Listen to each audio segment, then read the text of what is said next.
Alrighty, I'm back. Apparently, I pushed a button on my keyboard by accident that turns the computer off. So that was fun.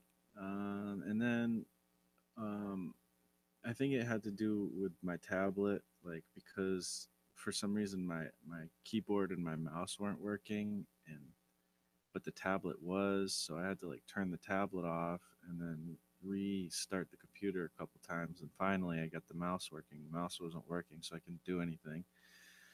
So, bunch of stuff happened, and then the USB thing for the mouse fell behind like places that are hard to get to.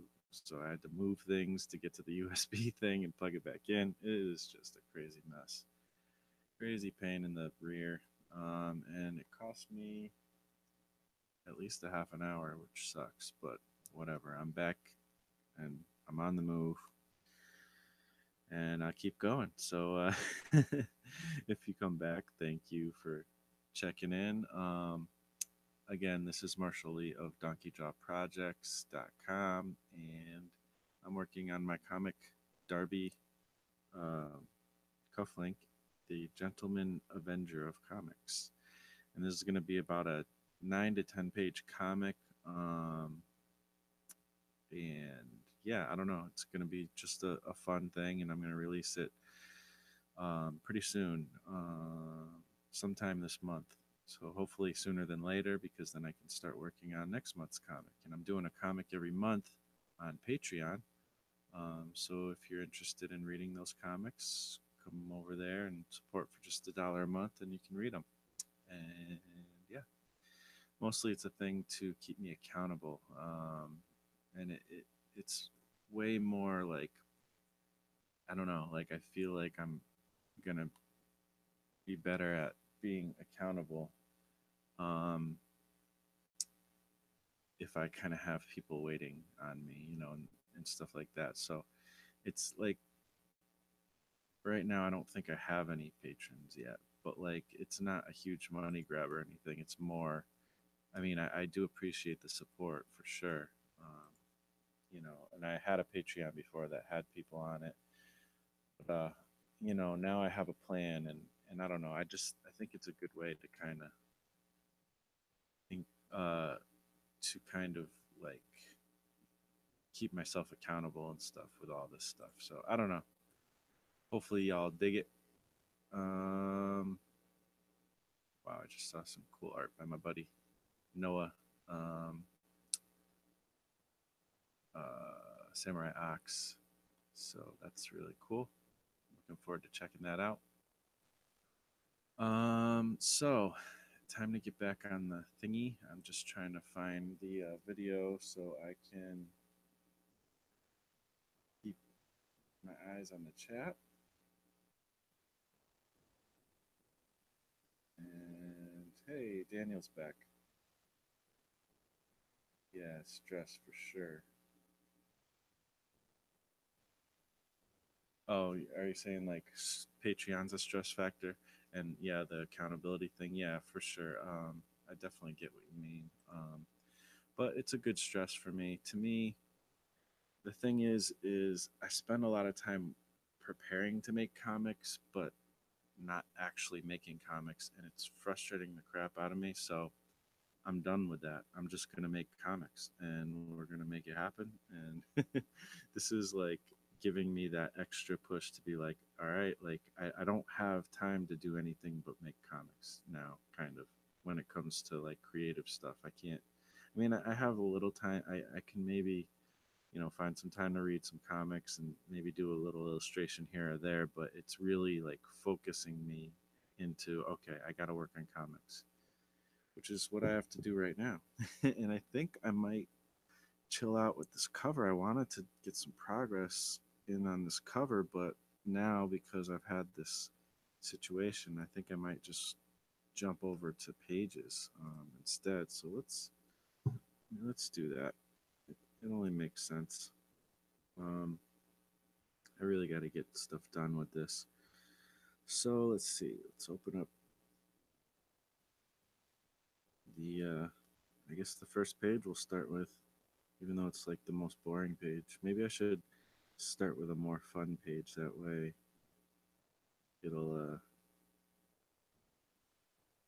it'll be something cool for you guys to watch, a little more cool, and something that kind of excites me to draw. All right. Maybe I should just open up all the pages, and then I can decide better there. All right. Open. Thanks for coming back, by the way, Daniel. Uh, I was going to talk about the story. I don't know if it was you or the other person, the pandas person. I think she asked what the story's about. So I'll give myself a couple little few minutes and see if she comes back in, and then I'll talk about the story. Um,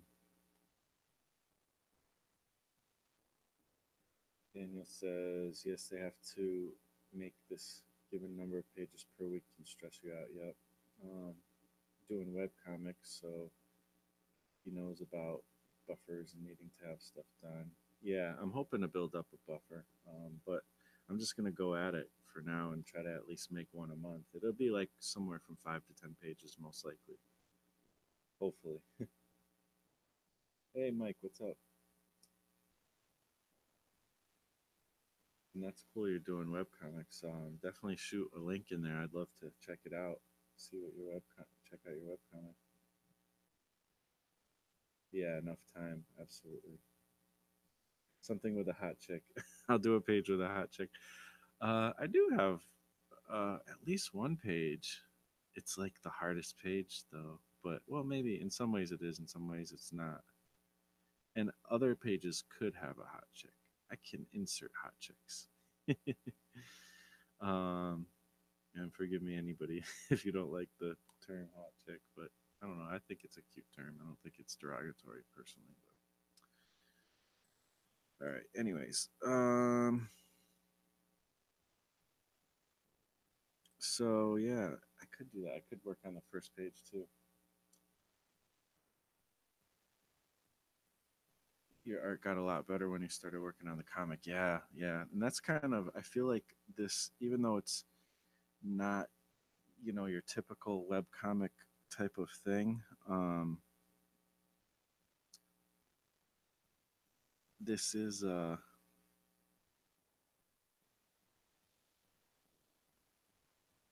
this is very similar in my mind to that. In that, I kind of have a time limit, and I'm like usually people who are doing web comics are trying to get like a page done a week or like 1 to 3 pages done a week. It seems like it's somewhat typical, and that kind of, I think that's the kind of pressure that I'm giving myself in a different way, because it's not technically a web comic. All right, so maybe I should just start with page one. I don't know. It seems like it's a little bit easier.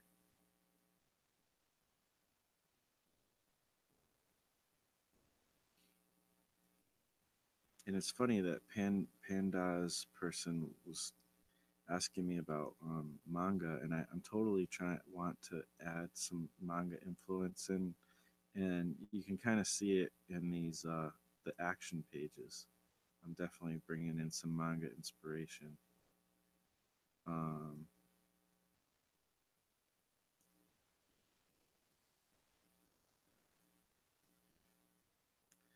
but yeah, I think I don't know. I should probably just start with. For some reason, my brain works better with starting on page one.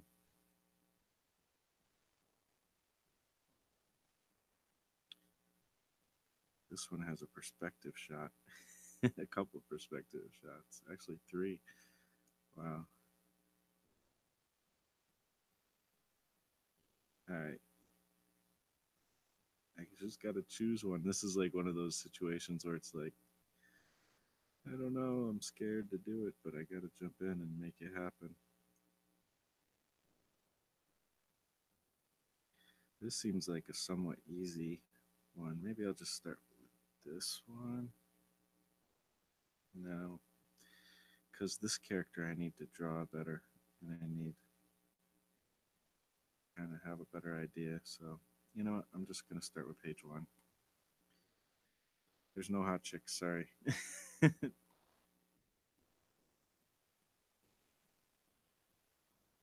Parabellum thriller on webtoons. All right, I'll take a look right now. Actually.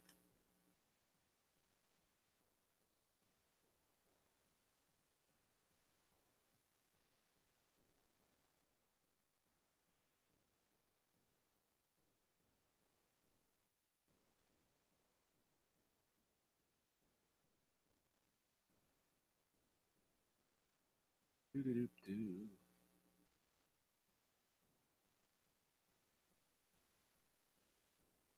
Oh wow, you got 15 chapters. Looks like anthology series featuring several main characters, some in one shots. Outers may return over time. Others may return. Most stories with spy thrillers or detective stories. Time will tell. So you're kind of making it up as you go along. That's pretty cool, man. That's what I'm gonna be doing with a lot of these comics too. Kind of on a freestyle type of route, I guess. Um, Parental advisory. I don't care, dude. Cool. So it looks like I'm just looking at the first chapter to just because I'm curious, like how you're formatting it and stuff. And then I'm gonna look at the last chapter.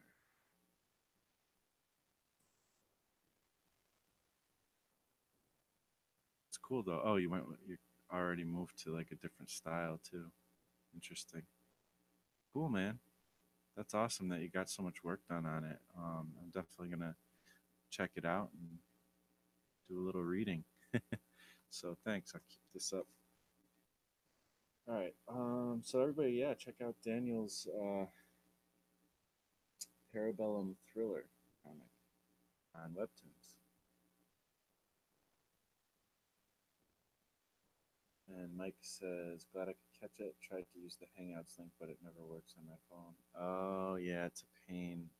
Sometimes you gotta, if you're using a Samsung, you can switch to desktop mode, um, and sometimes that'll get you into the chat and stuff. But yeah, feel free to keep trying if you want to come chat. Um, get drawing, yeah. I was trying 3 pages a week. Wow. Now I'm for 30 panels per month at least. Okay, interesting. Art was very bad on pages and has. Yeah, oh yeah, there's not safe for work stuff in this comic, just so everybody knows if you want to. Not my comic, but in Daniel's Parabellum thriller.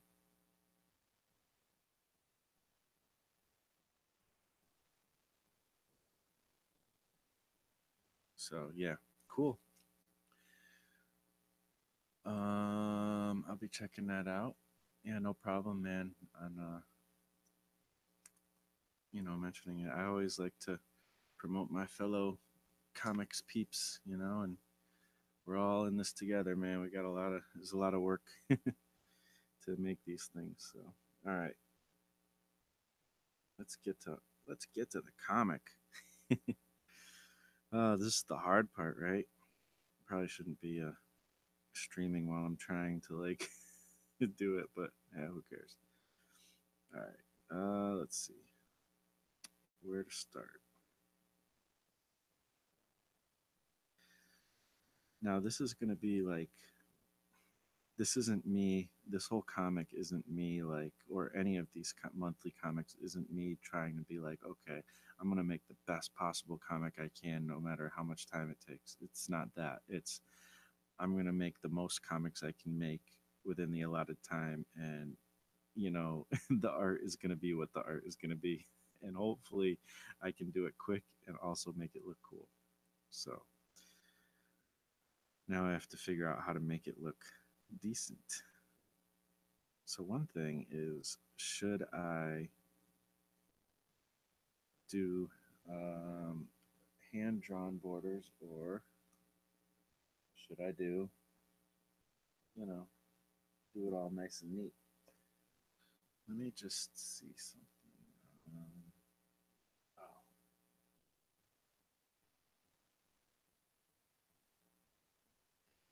I'm doing a lot of referencing too from other comics. My head, I gotta check my headphones because if Mike jumps in, I might not even notice. Hopefully, if you jump in, you might have to text me chat here because um,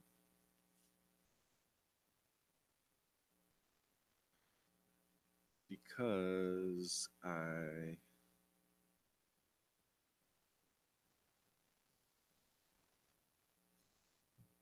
my headphones might not work. I've been having issues with the audio trying to get it right and stuff. All right, cool. That. This. Yeah, you know what? I think I will try to make the borders straight because that it kind of gives a balance. Makes it feel a little more official, even though the art is going to be like kind of loose, fast and loose. There might be parts where I end up doing it a little bit different. Yeah, let's do this. Let's do this. It's a good way to start too, getting the panels in. Like it makes me feel like I have something to work with, I guess. Let's make this layer even more light. And then we're going to put a layer on top of that.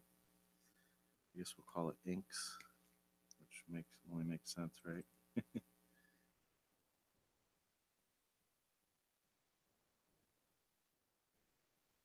It's not perfect rule. Absolutely. Let's see. All right. So let's get that square junk out. We'll make this happen. I want to get pages done today, not just one page. I know that sounds crazy, right? But that's what I want to do.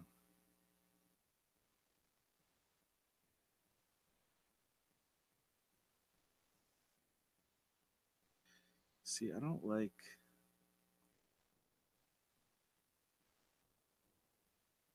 I wish that there was a way, like, to just kind of drag this selection box, um, like to make the edges bigger and stuff, like to drag the edges out. Selection launcher settings. Maybe that'll do it. No, that's not going to do it. Maybe you guys know. Crop? Would crop do something? No. Hmm. It's so annoying because it's like you got to get it like perfectly right on the first shot.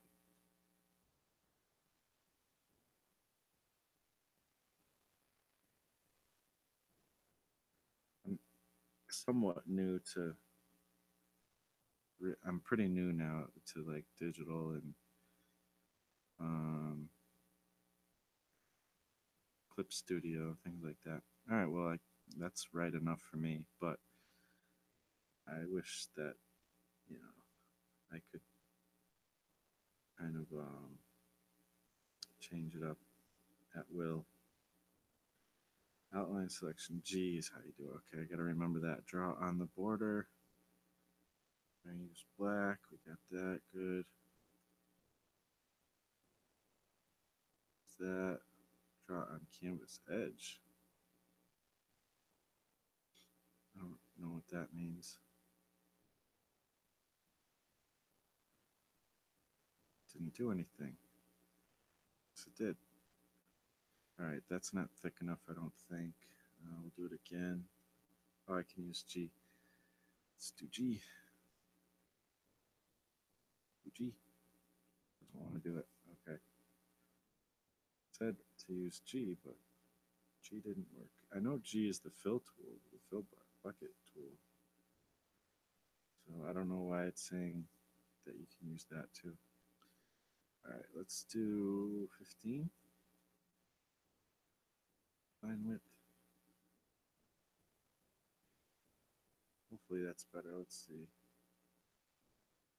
I guess that's good. I don't know. Let's see. Zooming in. Does it look big enough?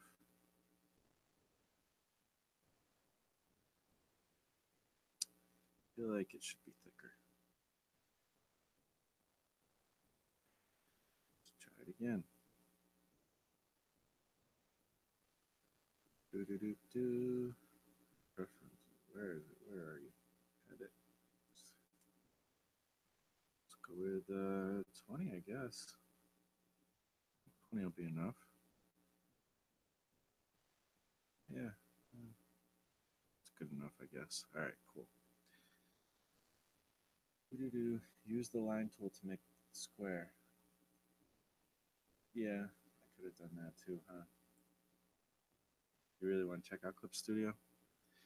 Yeah, man. I know you work on your phone a lot, right, or your iPad.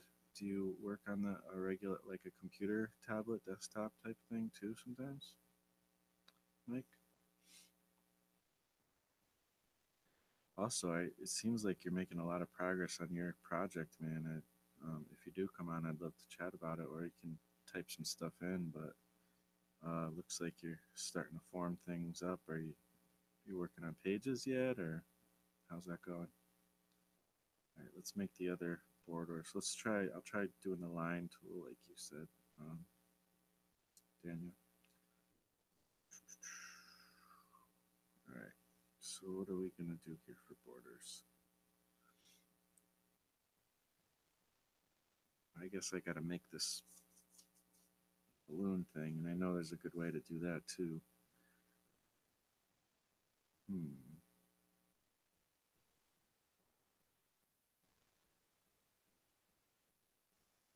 Let's see.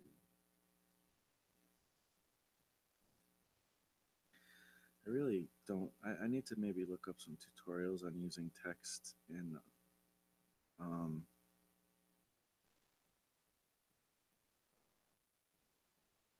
in Clip Studio. But maybe I'll just do it by hand.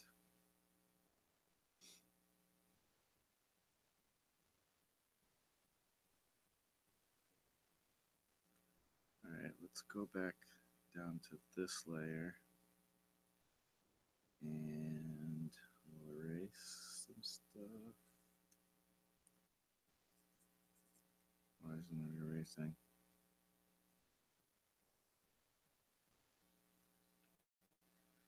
Oh, erase some stuff.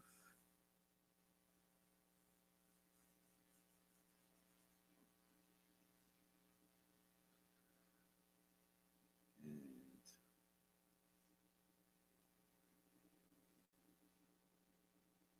you just got a PC finally. No pages yet, outlining episodes now. Cool.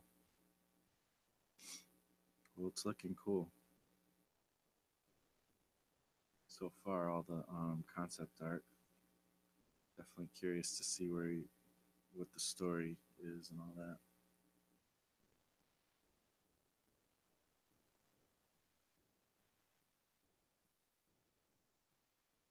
All right,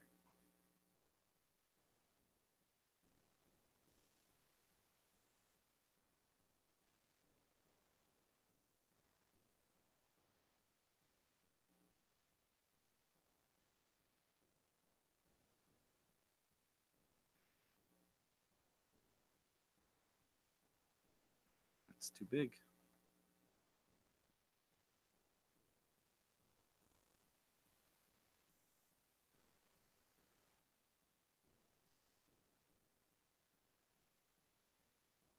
You know what? Maybe I should use the text tool.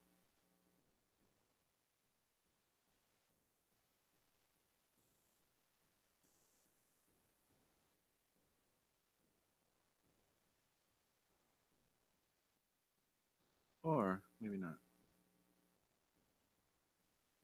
Maybe I'll use this.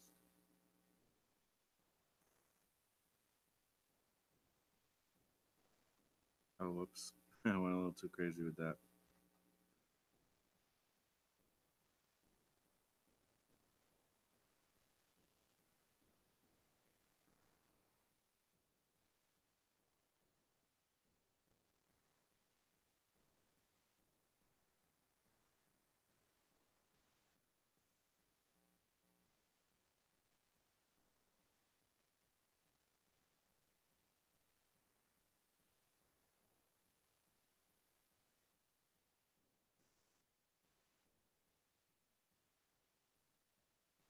Now boarding passengers.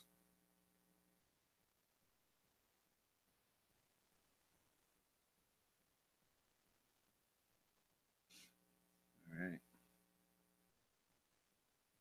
I don't know if this is good, but I'm not trying to be like super amazing here, too. I reference a couple sound effects I've seen in other things.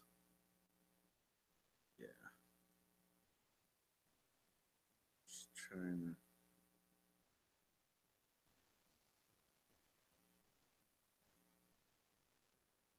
I'll be honest.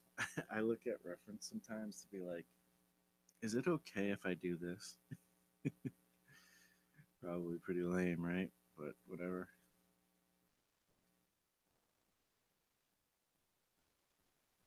All right.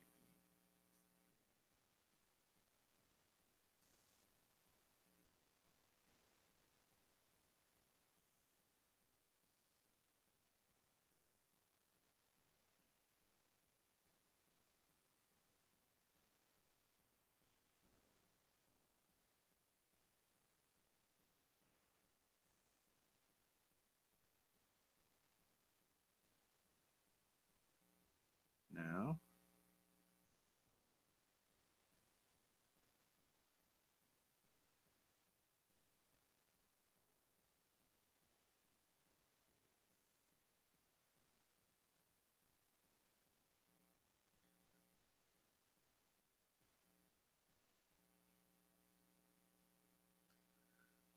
mostly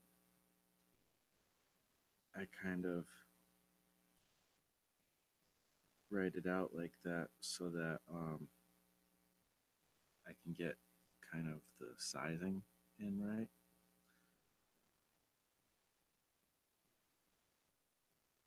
Still kind of messing that up.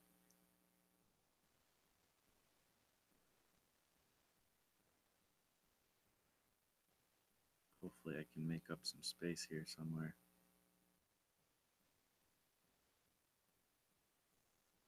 That was horrible.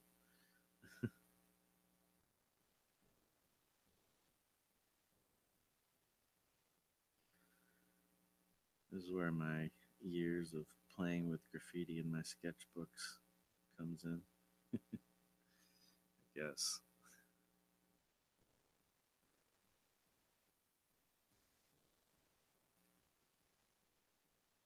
Mhm.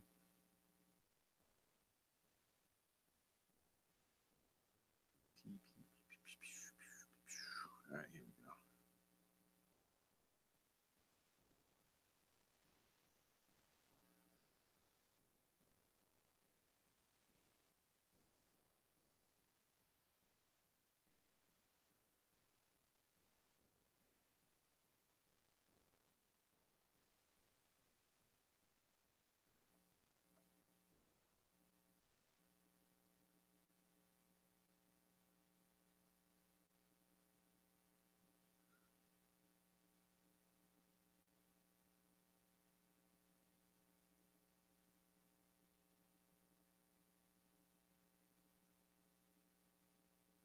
Takes a little bit of concentration.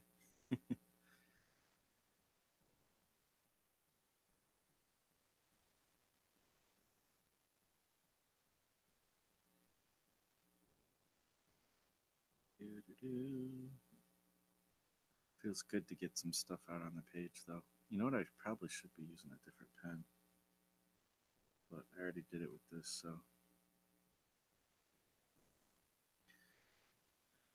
I should have used like a marker pen. Next time.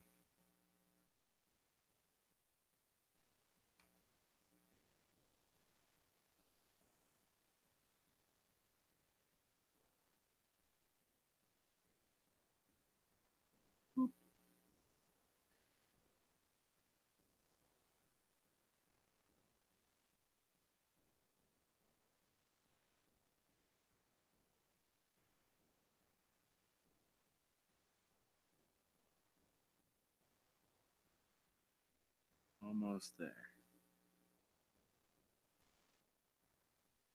Starting to get a little hungry. Oh well.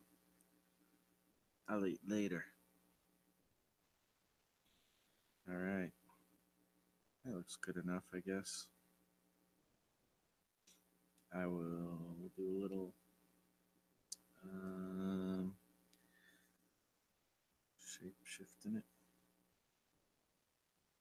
Do-do-do. Make it a little bigger. See, this is what I. Oh, see, this is what I want to do with regular letters. I can hit Alt, I think. Yeah, Control, and I can make it bigger. Maybe I should just make those letters by hand. I don't know.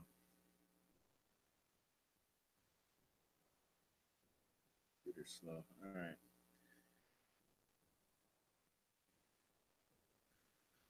So yeah, how when did you get your PC, Mike? And do you have a tablet to use with it, or what are you using? Like an iPad? Is can you? I don't know if you can use can you use like those kind of tablets in conjunction with a PC? I'd imagine you could. So yeah, I was reading Space Boy today, and there's some pretty interesting things in it that maybe I should make this smaller and then kind of put that thing around it. There was some interesting things, like kind of technology, like they were doing like there was parts where like the people were cryogenically frozen because they had to be sent back to Earth. They were in deep space, and it took 30 years to get back to Earth, so they, cryogenically frozen. And it was just interesting because then one of the girl, the main character, she, you know, was afraid to call her friend because her friend was now 30 years older, and it was freaking her out that the time had passed, so much time had passed, and she's still the same age. So that was interesting. And then also they had this thing where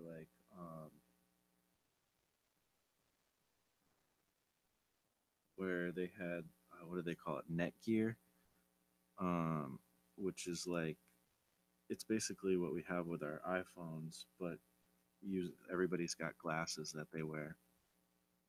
Um, and the way you click is like by looking at whatever it is you want to click on and blinking your eyes. And they had like all this augmented reality stuff going on, which was interesting. So yeah, I don't know, it was just interesting. Some of the like sometimes like you see these technological things happen in like sci-fi, and you don't think of like the implications, or I don't at least. And this one is more. It's not like all about action and sci-fi. It's more like a kind of like a slice of life type of story, or almost like autobio. But obviously, it's not real, so it's not autobio. But it's got that flavor where the protagonist or whatever is actually talking, to the audience and stuff, and just telling their thoughts. And pretty cool. Um,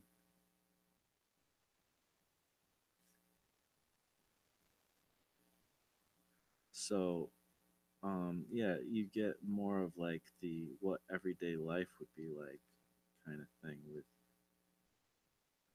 with some of this technology, which I thought was interesting.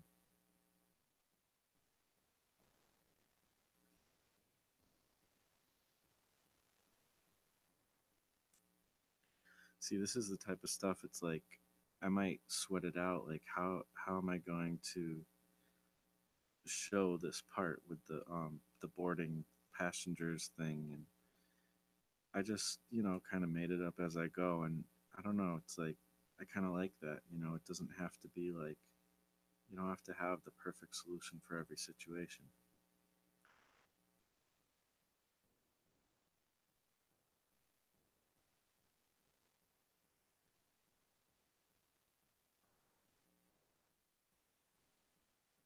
All right, so we're going to use the line tool now to form the rest of these panels here. All right, let's see.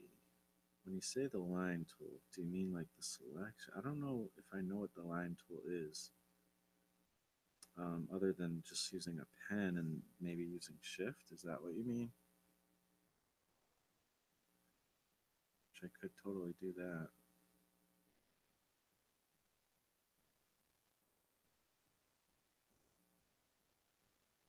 Still have the same issue though with like trying to make sure you get it perfect the first time.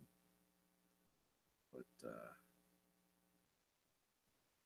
oh, right.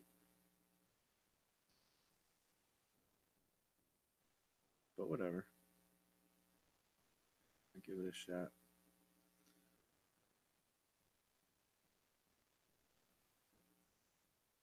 Cool. Yeah, that's kind of a good solution. I like that. All right, let's try it with this one now.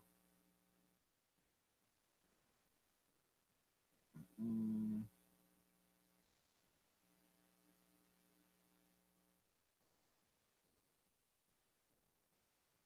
is this how you do yours, or do you do yours, Dan? Do you do yours? I hope you don't mind me calling you Dan. I don't know. If you don't, I'll change my tune. Um, but do you make your is your comic a digital comic? I didn't really. It looked like it probably was. Um, and do you use Clip Studio Paint or um, and yeah, you probably do, and you knew about the line tool and stuff. So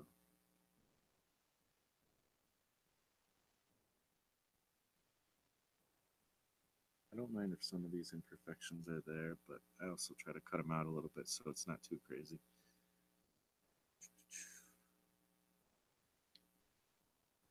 Days ago, using Huon, I don't know how to say that, Huon 1060.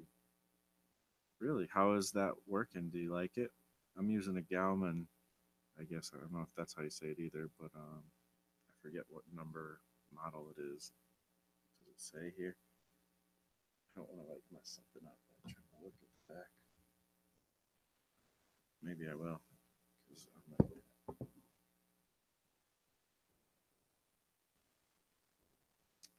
I forget which model, but it's a really good. I love it. Like I know people prefer Cintiqs, but I've never used a Cintiq, and this is badass. I like it, so I'm good. All right, so now I feel there's lines on the page. I feel a lot less intimidated now because I've gotten this far with it. Isn't that weird? Like how that happens. All right, I don't know. Maybe you guys don't feel the same, but all right. So 2030. I don't even know if I'm gonna put this in 2035.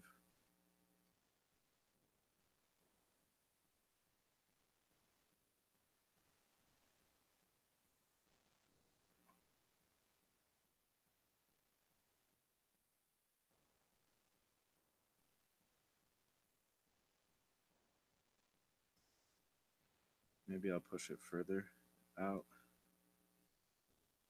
2045. Let's go with 2043. That way it's not like divisible by five. All right. Mm, Am I still on the line tool? Why is it not doing?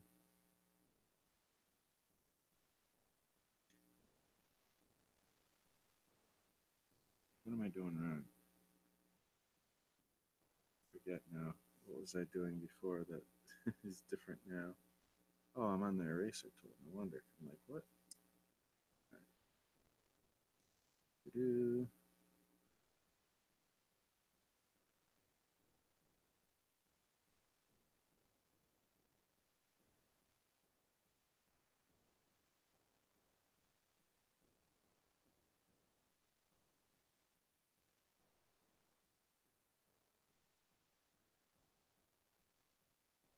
Oh,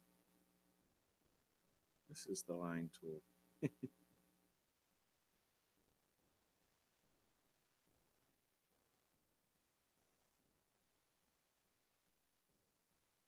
All right. That's a whole different thing.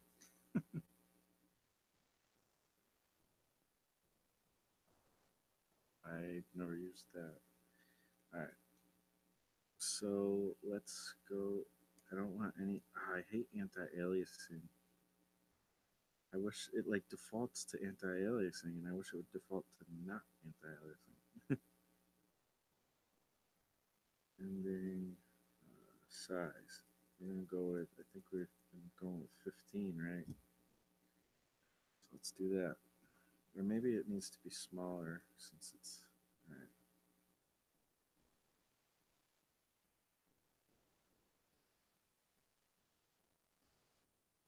I need to shift. Yeah, shift makes it straighter. Cool.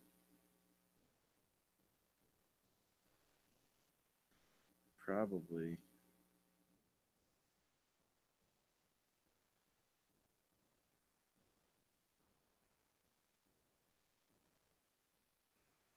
I probably should put text in first so I can measure it out. But like, what is the text size going to be?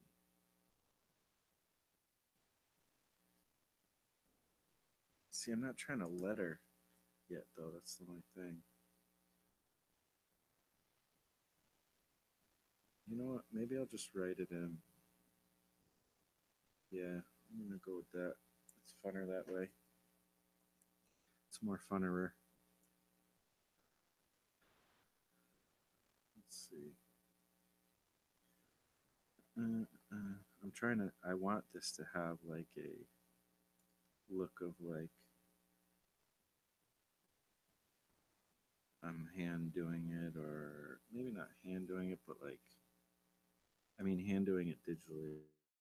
Like,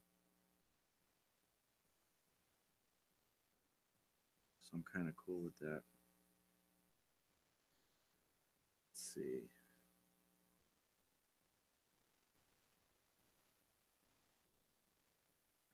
But that's the only thing is I don't know that I have. I don't know if I am good enough at hand. I mean, it doesn't have to be amazing though. So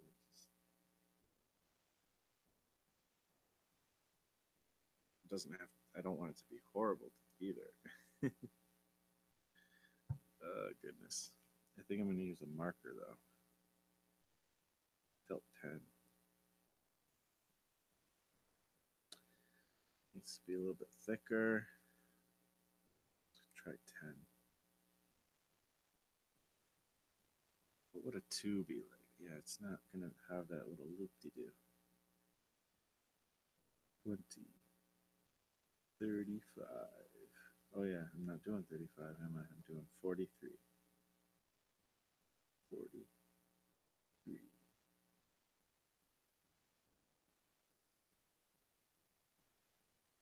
In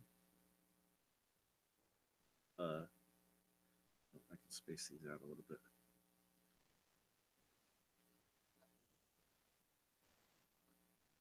In a city. All right, that'll work for now.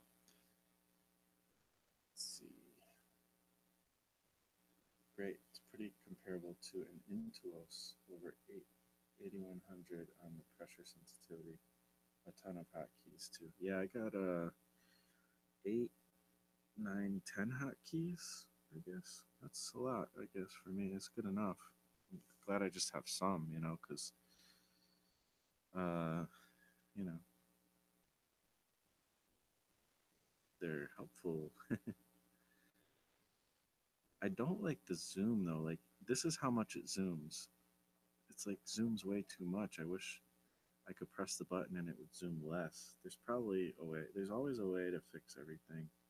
But I don't have time to like learn every little freaking shortcut all the time. All right, so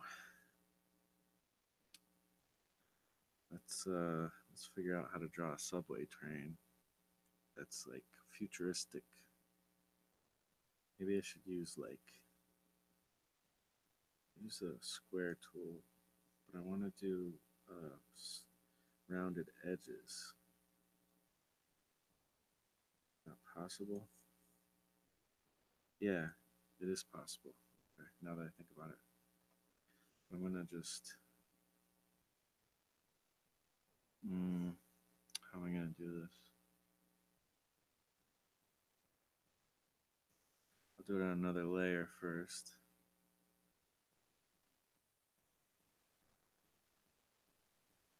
Do do. And you know what? I should do this one first.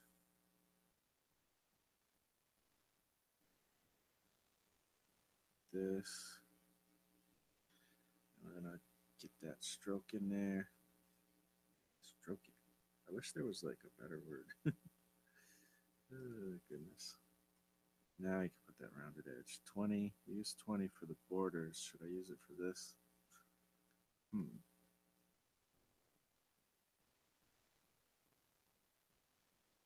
I guess it's okay, right? All right.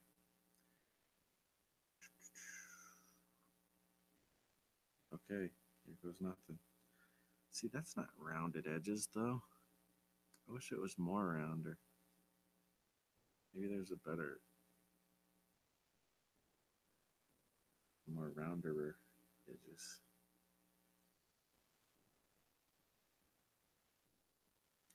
Is there any options?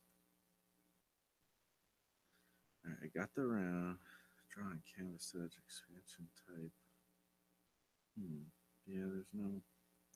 All right, well, we'll just go with that then. And D. Select around here. And duplicate. I need 3 of them.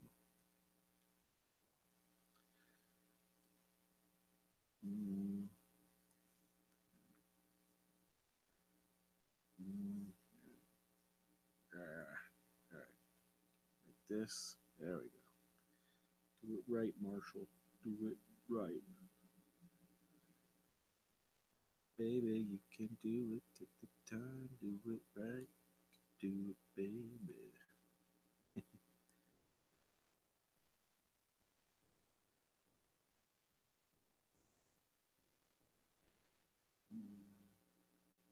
Okay. Why? Why no?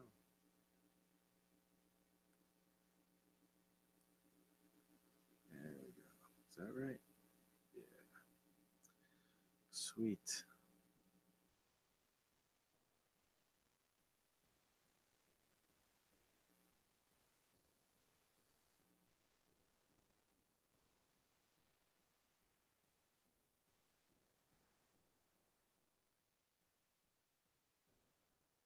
Hopefully those are sort of lined up.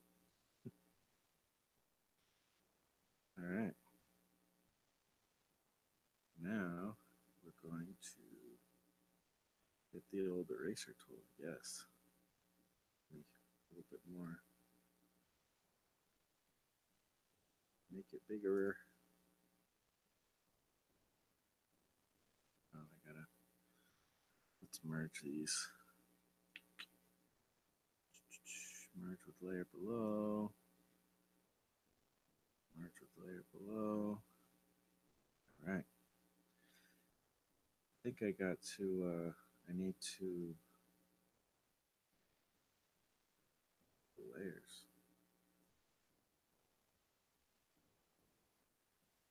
D. I need to maybe plan to have some people on here because that would, you know, be a little more conversational, be more interesting, I guess, for those watching. It's just hard to plan though, you know? Hard to get people at the same time.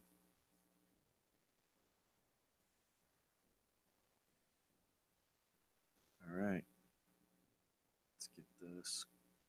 Do this again. What do we got? I think it's marquee tool, right? Yep.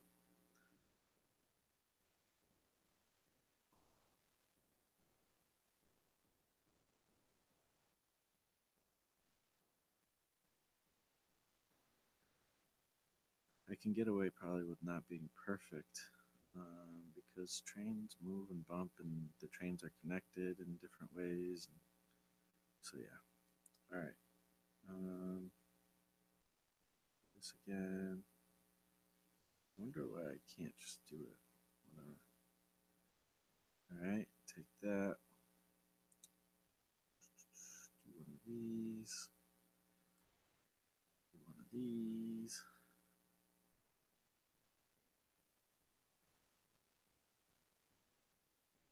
Mm, that over. Cool. Cool.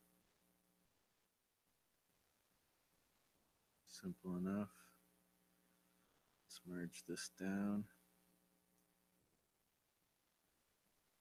Merge with layer below. Could probably merge these with that too. Merge with layer below. All right. Links are all on the same layer, I think now. All right, cool. Do me that black or gray. Should I go full black?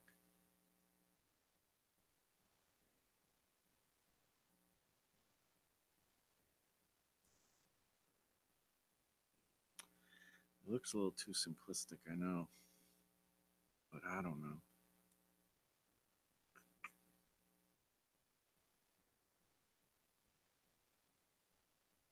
I kind of like how the characters look kind of cloudy in there, like from the underdrawing.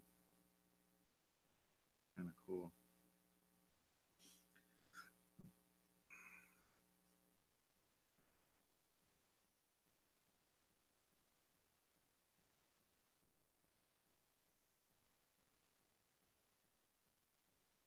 I almost want to keep that there. I can kind of replicate it though. All right, so let's do that, I guess. I don't know. Maybe I'll go down to this guy's face because that's something I can kind of do better.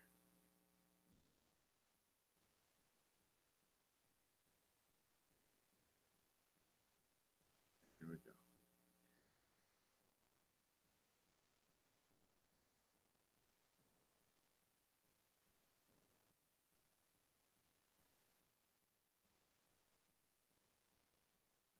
All right, so still can't connect. Need an invite. Okay, I can send you an invite. Let's see.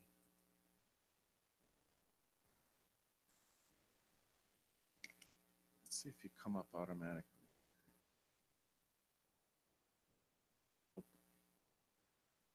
Um, oh, I can add your email address. Do I have that? I guess if you want to message it to me, or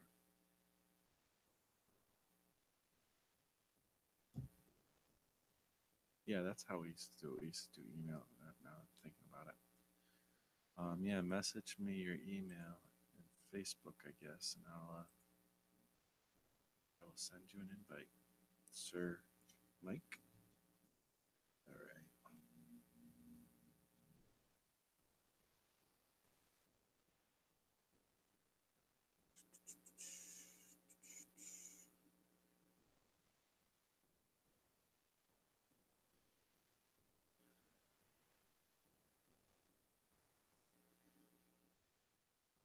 There we go. Sweet.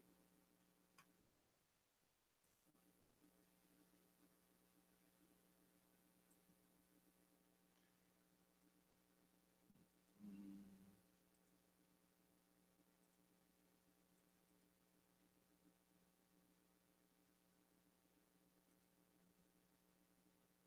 invite. There. It is sent. Let me know if you have any other issues.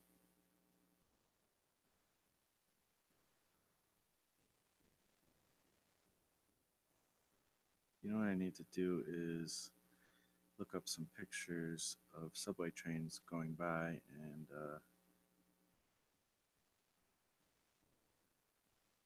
that way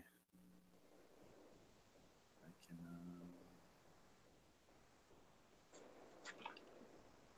Oh, I love it. Hey, what's up, You look Mike? like How you doing? Christina. Hey, Marsh. Give me just a second. My wife just came into the room. No problem. Looks good. Can you do where my flats are? I haven't seen him. Please. Yes.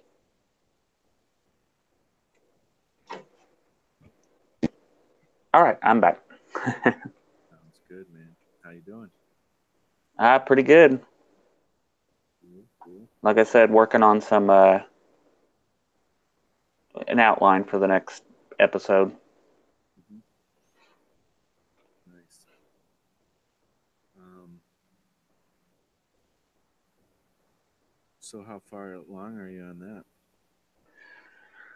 First one's fleshed out. Second one is somewhat, and then third one I'm just toying with some ideas. I Hmm. plan on launching in December, so I want to have quite a few episodes done. Um, the artwork I'm not worried about.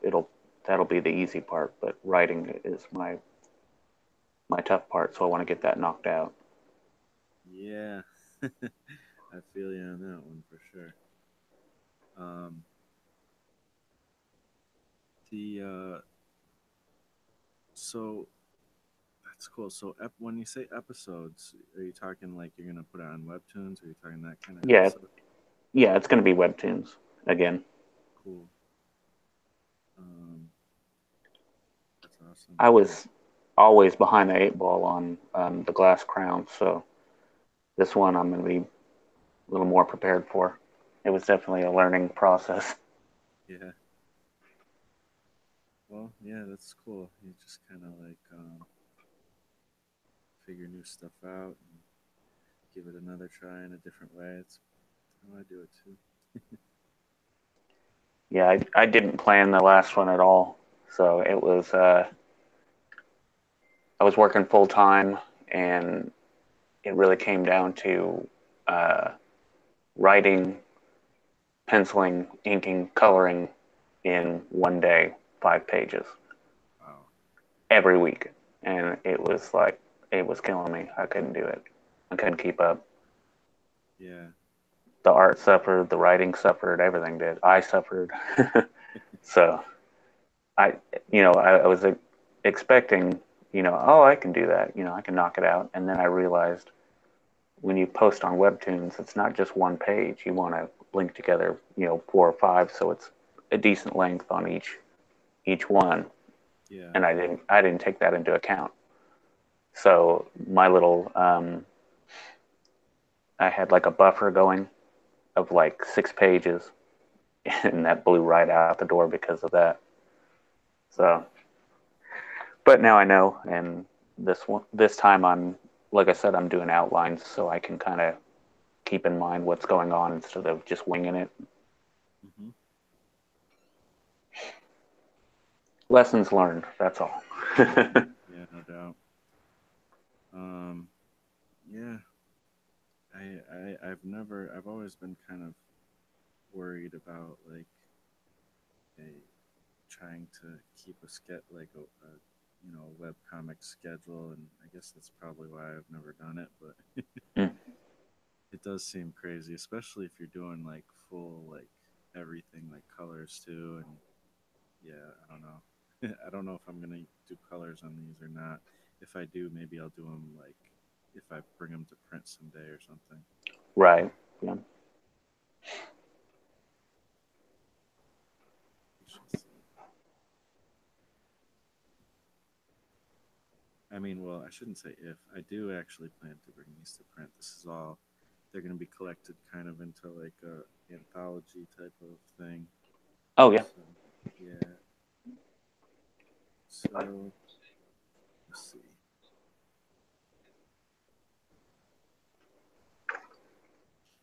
And so, do you have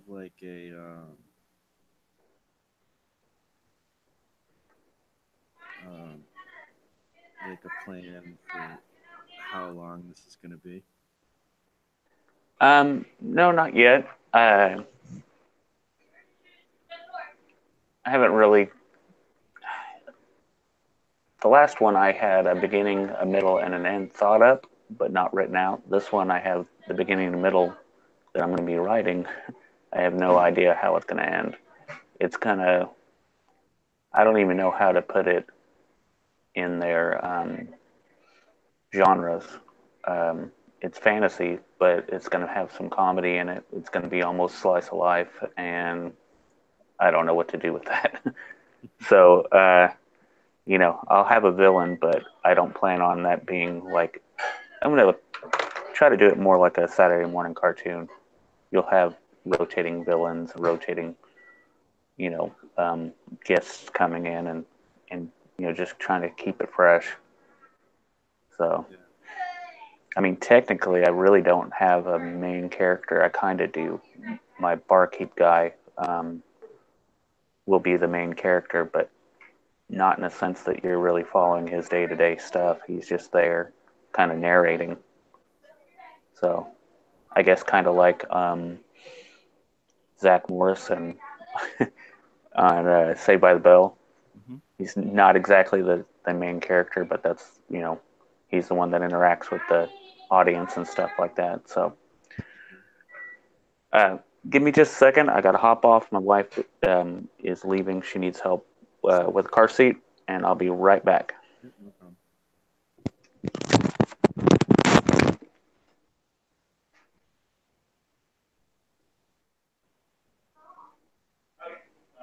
Hey, Daniel, you still there? But if anybody else is there too, feel free to chime in. Looks like maybe Daniel's not there anymore. But thanks, man, if you're watching the replay, for jumping in and chatting for a little bit. Um, so yeah. This little subway thing. So far, I don't love how it looks, but I'm gonna do some stuff to this. I don't know what, but I'm gonna figure out a way to make it look decent.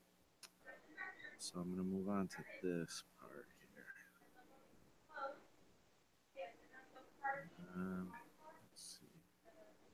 Over here with the pen. I was thinking not to use the G pen and to use this other style.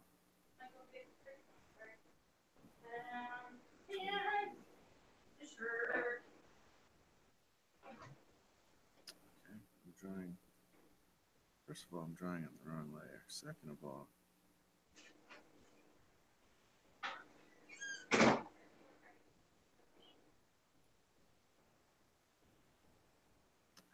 hopefully, it's the trick. I'm gonna call this sound effects.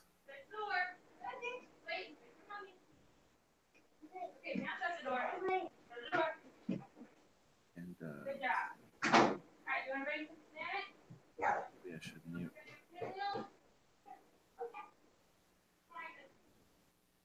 Uh, to be listening into like I don't have a problem with that sound, but I would hate to hear them say something that they didn't want to be live on air. But it looks like the sound stopped. If it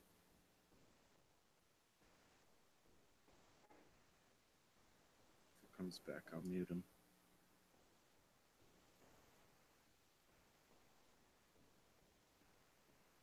All right, so I kind of like this idea of like using a just like a flat no line width pen, and I don't know, and then going in with blacks, kind of almost messy. It's I don't know, it's a style that I've seen people do, and I'm kind of intrigued by it, even though it's not, you know, trying to do amazing precise work, but I don't know, I think it's cool. So, and I keep forgetting black. All right, here we go. Yep, that's too thin.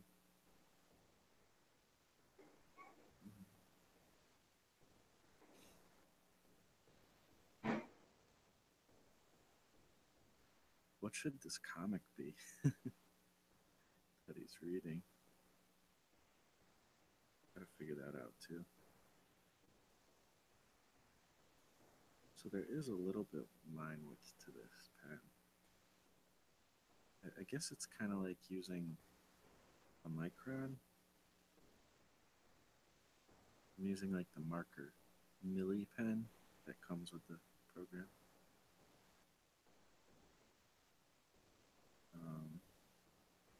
So yeah.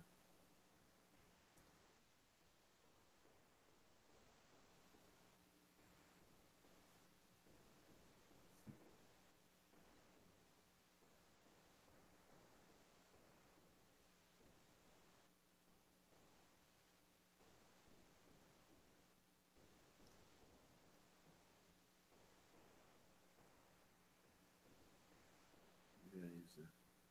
There was a pen I was just using that was cool. There's a brush. It's an oil one. It's got like a cool, like almost a chisel tip to it. It seems.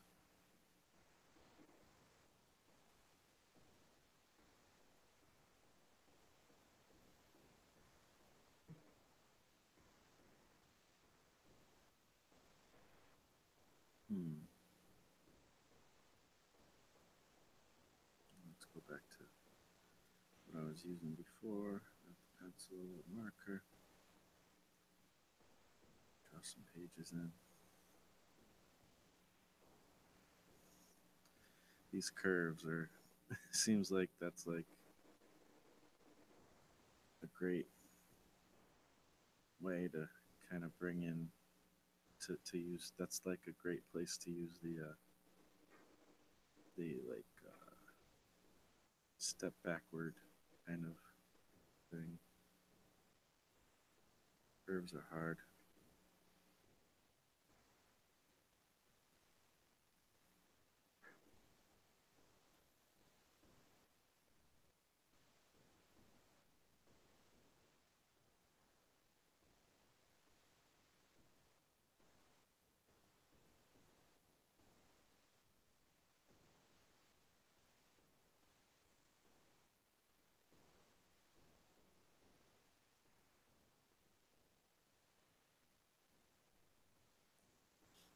Yeah, it's like kind of got this rudimentary thing to it. To use like these, like almost this. Sorry, I'm looking at reference a little bit. To use like this kind of monotip pen or whatever with less line weight. There's something. It's like childlike, but I kind of like it.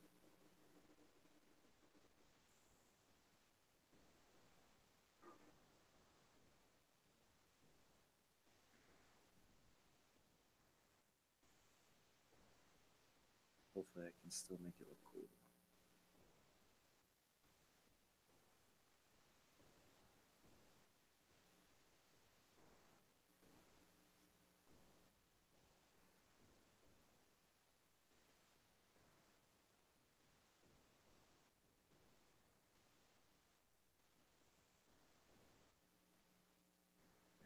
That's what I'm trying to do. That makes more sense.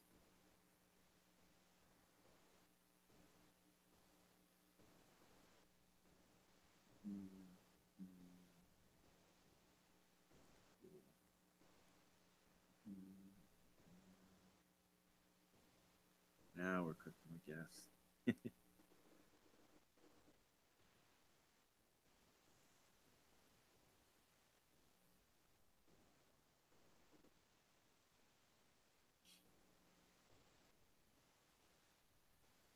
I don't mind a little bit of overlap, but I also want to keep tabs on it and not be too crazy with it. All right, cool. It's on the back of a comic cover. Could be just about anything.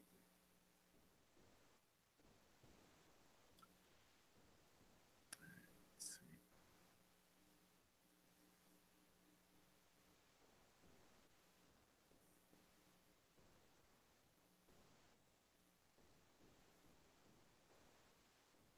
Kind of a little bit of like a Jim Mahfood type of look. It's messy, but he still looks cool, right? That's kind of what I'm going for.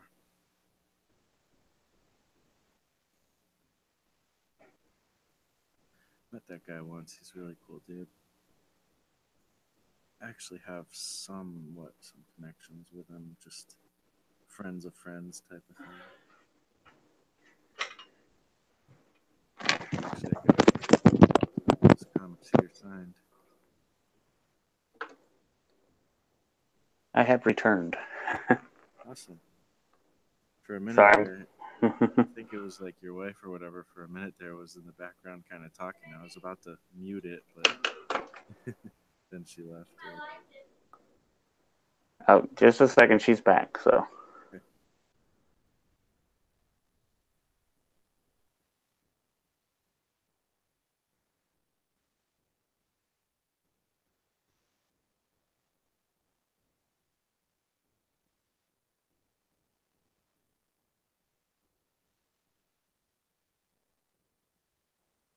Yeah, what is it called?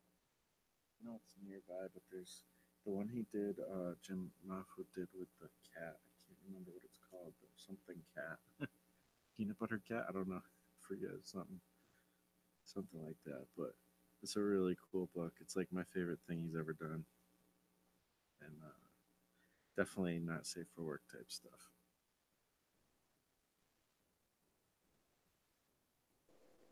okay. Sorry about that. I That's told her like 30 minutes ago I was trying to go on live, and she's like, "Okay, we're going to the aquarium anyways." As soon as I get on, she's like, "I need this. I need that." That's all right. I know how it goes. Gotta do what you gotta do.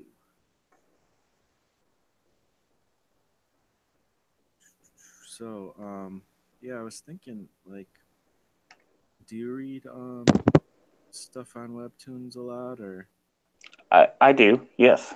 yeah? What do you think of the whole experience with webtoons? Um, it's mixed bag for me. I like it. I like the format. Um, but it seems like it forces you into you have to post a lot. Hmm. So from a creator standpoint, it's a little tough. Um, you really can't take your time on things because they don't really care. They just want the story out. And to me, I would rather have things the way I want, Hmm. um, which is why I'm trying to do a big buffer on it. But I know eventually it's going to catch up. So um, I'm hoping by that time I'll have the characters figured out and I can draw them a little quicker. But but your audience will drop you if you if you're not constantly feeding them content. So Mm. um, like I said, I really like the format. I like that it's built for phones and tablets and works on PC as well, and you can just scroll down. Hmm. you can really come up with some neat things, but it throws off how I would do a traditional comic book page too. So my early stuff on Glass Crown, which I can't believe is I did that a year ago. Didn't seem like that long ago. You can see it's definitely set up like a traditional comic book. You know, the way the panels are set up. Because I didn't originally plan on doing webtoons. So now I have to approach it differently. Before, you know, I really liked, I liked trying to get a pleasing look. You know, you can just glance at it and read what direction you need to go to the next panel. That doesn't matter on webtoons as much because you're just scrolling down. So you could do splash pages the entire way down if you want. Right. Because it doesn't matter. So if you approach it as a single drawing each one, then that's not so bad. But it just changes the way you think. I, Yeah, it's so weird. Like to me, I never like when I first was looking at it and kind of considering it for my own stuff. I was like, I don't know, like I don't know if I want to make comics like this. You know what I mean? Like I'm mm-hmm. so used to the kind of traditional American way, you know. Um, but as I get into it, I think my solution is I'm just gonna still just do it the traditional American way and just post it like that. Right. So I don't know. Well, that's a good thing too because it will stand out. Right. Well, I It's feel not. like I kind of feel like honestly, I feel like I wonder if it's just not my like if people. I mean, I'll give it a shot, you know, but I wonder if there's not an audience for that type of comic there. Like, I don't know. What do you think? Have you seen something different or? Yeah, I definitely struggled with that too. Um, I can tell you there's probably going to be an audience for it. There's something for everyone on that. You know, I haven't tried Tapastic, but I'm sure it's the same on them as well. They just pretty much want anything, you know. So you're going to find an audience, and then once word of mouth goes, then you're good to go. Cool. Yeah, because like I look at obviously you're familiar with Jeff Lafferty's stuff, correct? Mm-hmm. Yeah. So you know, I go and look at his, and I'm like, okay, he's doing it the way I would do it, you know, Yeah. and and then I don't know, but I don't know if he's really getting the kind of audience that he would if he was doing like the typical like manga type thing that you see on there. Mm-hmm. It's also a genre thing. Like I don't know. Like I feel like when his stuff gets out into the comic shops, it's gonna do well because that is where that audience lives, sort of. Um, but it doesn't seem like it's a huge draw on webtoons. You know, Yeah. Yeah. It's definitely a different crowd. I'd love to get involved with that crowd because like I don't have any issues with the way they like their comics or anything. Mm-hmm. It's just not what I'm, you know, um, inspired to make. You know, I'm inspired to make Right. the stuff that I grew up on. You know, so Mm-hmm.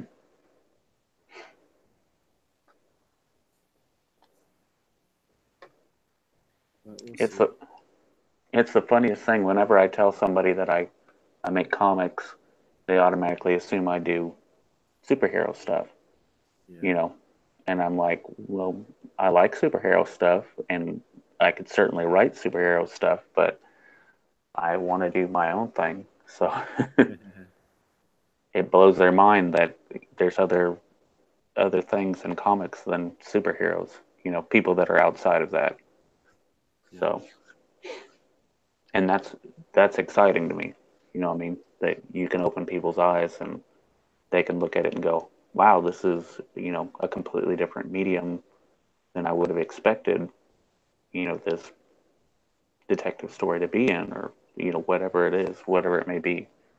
So that's definitely an exciting thing. Yeah, absolutely. Um, I guess I guess I don't really have a lot of conversations with people about that in real life for whatever reason, but I feel like I'd probably come across the same thing. Hmm. Well, I just started a new job, and you know, just conversations with people, and people asking what I like to do and what do I do, and when it comes across, that's like their number one thing. Oh yeah, so you draw superheroes? Oh no, Not not quite. all the time. Most of the time, no. So. Well, I it I actually am probably going to be starting a new job somewhat soon, hopefully. And so maybe I'll run into that because until recent years, and I've been in this job for 10 years, but until recent years, I haven't really. I just kind of keep my art life separate. Yeah. um, but I'm not like that so much anymore. Like I'm happy to. I get excited to talk about it, and I mean, I try to be like kind of watchful though, because usually people shut down pretty quick when you start talking about comics. So I mean, the conversation Hmm. is only going to go so far, really.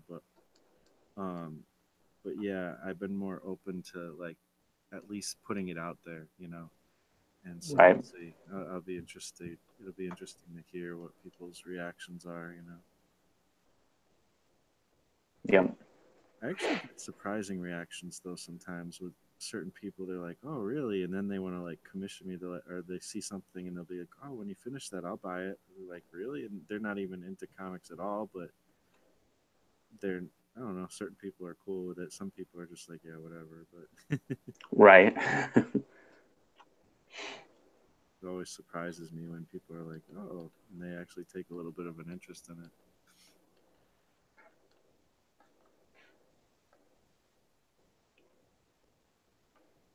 Yeah, I don't know webtoons. So you said you do read though on there, like, Hmm. do you read a lot of stuff or just once in a great while or? Oh, I think I have. I think I'm subscribed to probably 20 different things, but in reality, I probably read about 10 of them.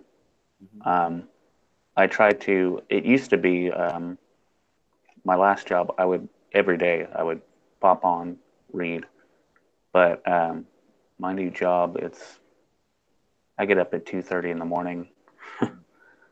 Wow. so it throws everything off. I'm still getting used to it. I've been there just over a month, and I'm still not like my sleep schedule's jacked up. Yeah, that's So a tough one. I don't care how long you do it. I feel like I would never get used to that. so I just usually, and then it's a warehouse job, so I Wow. come home and I'm exhausted. I just crash out, wake up, and then for about 3 hours, wake up. By that time, my wife's home. Spend some time, and then I'm back to sleep so I can get up at 2:30 in the morning again. Wow, that's crazy. Yeah, It's surprising that there's even warehouse jobs that come. You're supposed to go in that early. yeah. Well, I'm not supposed to be there until 5, but I have to get up, and I'm terrible about prepping the day before, lunch and stuff like that. Yeah, me So too. I get up early, get coffee, make my lunch, um, and I show up there at 4. I work for Hobby Lobby, Oh, so they're really big about if you're 1 minute late, you're late, and you can only be late 5 times a year before you get fired. wow. So I show up. I live 30 minutes away from there, so I show up an hour early. That way, if I get a flat tire or something, I got plenty of time to get it fixed and still get there on time. Um, but they pay well, and the job's not difficult. It's just very physical. Yeah. Do you like unload trucks and stuff? Yeah. Hmm. So Yeah. I did that yeah. for Walmart for a couple. I don't know how long. I don't even know if it was a full year, but I did it for a while. Might have been. Kind of. Go ahead. Oh, I was gonna say it's kind of neat get to see the new stuff coming into stores and stuff like that. As far as art wise, you know, Yeah, yeah. kind of exciting. Stuff. Yeah, it's definitely different than Walmart in that way. Like you're actually, it's all kind of stuff that you might be somewhat interested in. Being an artist yourself, so that's cool. Even though you mostly work digital, right? Right. Still cool. So is that like a full time job? Oh yeah, yeah, yeah. I get plenty of overtime, and like I said, they pay pretty well. I mean, it's the only distri- distribution center that they have is in Oklahoma, so we get a lot of business. Oh, so it's not like the actual store; it's a distribution No, center. yeah, we're the distribution center for every single Hobby Lobby in the world. Oh wow. So yeah, although I think it's only in America, I don't know. But still, yeah, it's 600, 700 stores in Oklahoma, I think alone. So Yeah, we did. That's like kind of a new store for us. I think there is one or two now in Connecticut, hmm but the only one I ever really knew of, and it was, even that was kind of new, was in Massachusetts. Um, so yeah, I don't know. It's a cool store though. I dig it. I always found some cool stuff there. Seems like a little bit more stuff than Michael's sometimes. right, Um, it's interesting though, cause like Michael, I don't know. I think it's I don't know. I think they both do it, but Michael's will like honor the coupons from Hobby Lobby because they want you to buy it there or whatever. yeah, yeah, yeah. It's a pretty good job. I'm glad I'm glad I took it because there's a chance they have a um, basically an art production part, so you could design products for them, make prototypes and stuff. Oh, Or cool. like gift wrap and gift cards and just really anything. Um, but you have to get a portfolio turned into them.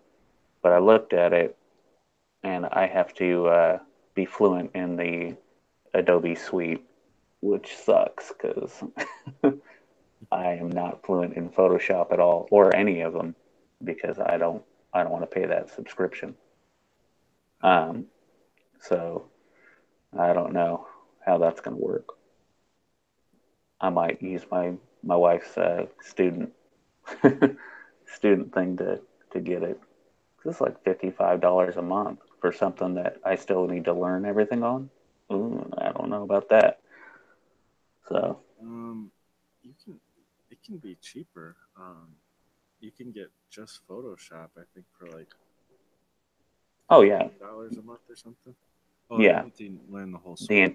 entire suite, and Yeah. that's like, ooh, that's why would I need to know video editing for Hobby Lobby? I don't know, but that's what it said on the website. So, but I'm Yeah. hoping that I can do a portfolio and turn it in and not be breaking my back, still get paid good and Maybe you can just fake everything.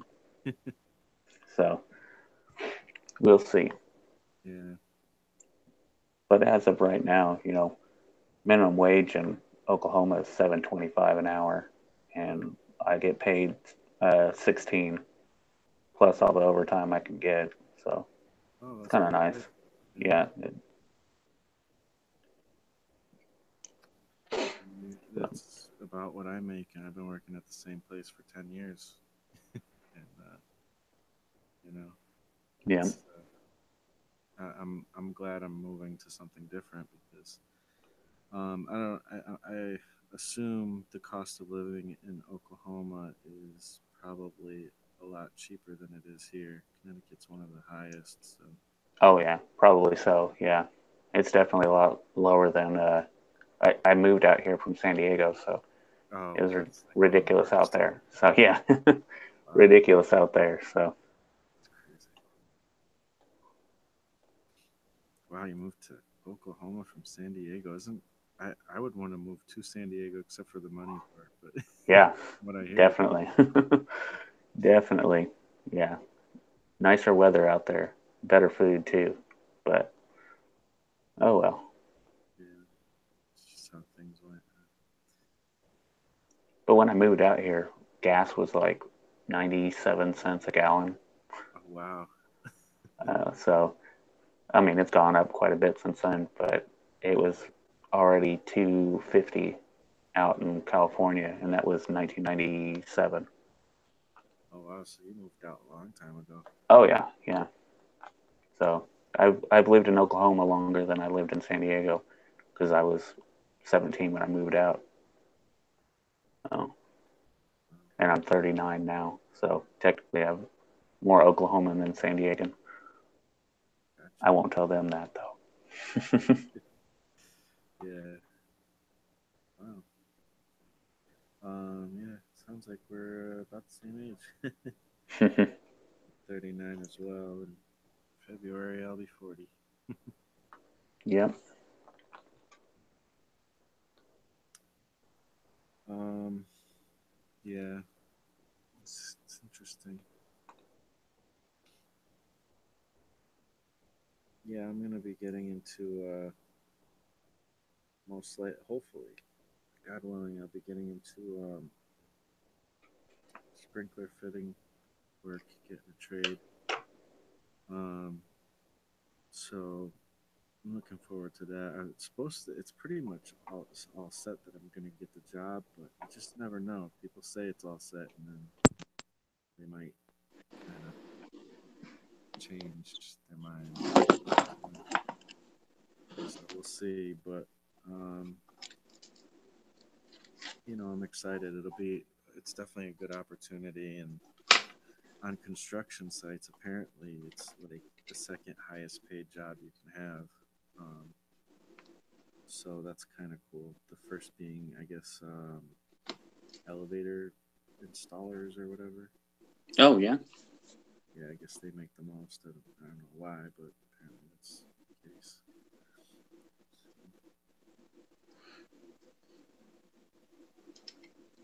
So yeah, I'm pretty excited. I just hopefully it ends up working out, and that'll change things a lot life wise. So I could use some change with that kind of stuff. So I think we all could.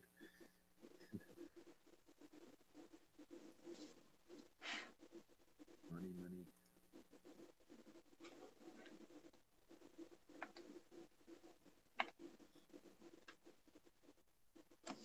Plus, it'll feel good to just have like kind of a backup plan, have a trade. Right. Should have probably done that a long time ago, but um, you know, hopefully the art thing will turn into something eventually too, because that's really what I want to do. But Yeah. I hear you. have you ever pursued anything with art as far as like career wise, besides just creating your own things? Um. No, I mean, I was going to be working on a portfolio to send into Wizards of the Coast Hmm. to maybe do some freelance work. Um, but I don't know. I've never really. It's hard. I don't know how to put it, but not very confident in my work yet. You know. Yeah. Um. So it's tough. I I do fine with critiques and stuff like that, but I guess that thought of, man, I'm gonna turn this in, and what if they hate it? Kind of a thing. Yeah. So I mean, it's just one of those things. I'm probably still gonna try anyways because I'd like to know one way or another if I'd be good enough, to do that kind of work. Hmm. Um, I definitely put in the hours anyways, so I'm doing that for myself for free. It'd be really nice to be able to make a little money doing that if I'm already, drawing every single day and doing different things every single day. Hmm. So, Well, I think when I look at your stuff, I feel like you would do well in like concept art type stuff. Um, yeah, that's definitely where I get a lot of my inspiration from. So I could see that. I actually was thinking about that too because one thing about concept art, I think like to get a job in it, it's not so much the ability to do like a beautiful illustrated finished illustration. It's more, the working out of the designs and stuff Hmm. needed. So like I feel like I don't know, I feel like I do a lot more of that than I do finished illustrations and stuff. I don't know. Right.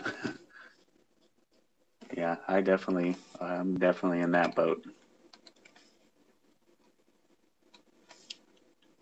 Well, you could definitely see the improvement as you've been going. Your stuff is looking awesome. These pieces you've been kind of putting out for this new project, just like really looking good. Yeah, I really want to focus a little bit more on taking my time on the characters and being more consistent. Hmm. So I'm going as far as what I should have been doing anyways, but my color schemes for each one, I'm saving that so that I can remember, when I go back into it. Yeah. So it's just consistency, really, because I just didn't feel I was consistent at all before. It almost looked like somebody else was drawing it sometimes, but it was because I was so frantic and me trying to get it done. I was just you know well, that's the thumbnail. I'm just coloring it in. Didn't do anything. It's like I've got a couple hours before I have to have this sent, which was dumb. It's not like I had an actual deadline. I just said, "Hey, I'm gonna release once a week." People said, "Okay." It wasn't like it was some boss breathing down my neck, like you got to get this done. Just me being dumb. So, but I definitely learned a lot from it. I guess you learn more from mistakes. So, Well, it's good though that you have that kind of, I don't know, that I guess work ethic or whatever, where even though you didn't have a boss breathing down your neck, you had a certain you know commitment to wanting to get it done and stuff. And yeah, so I mean that's good. That's what I need to do more with my work. That's kind of why I'm doing this because uh, I tend to, if it's not working out in the time frame, I give myself too much leeway to just be like, okay, well, I'll just move on to the different project or whatever. right. Yeah. And that's This like, was yeah. This one was gonna be 100 days of making comics, mhm. and then I was like, you know what? No, life happens. I know.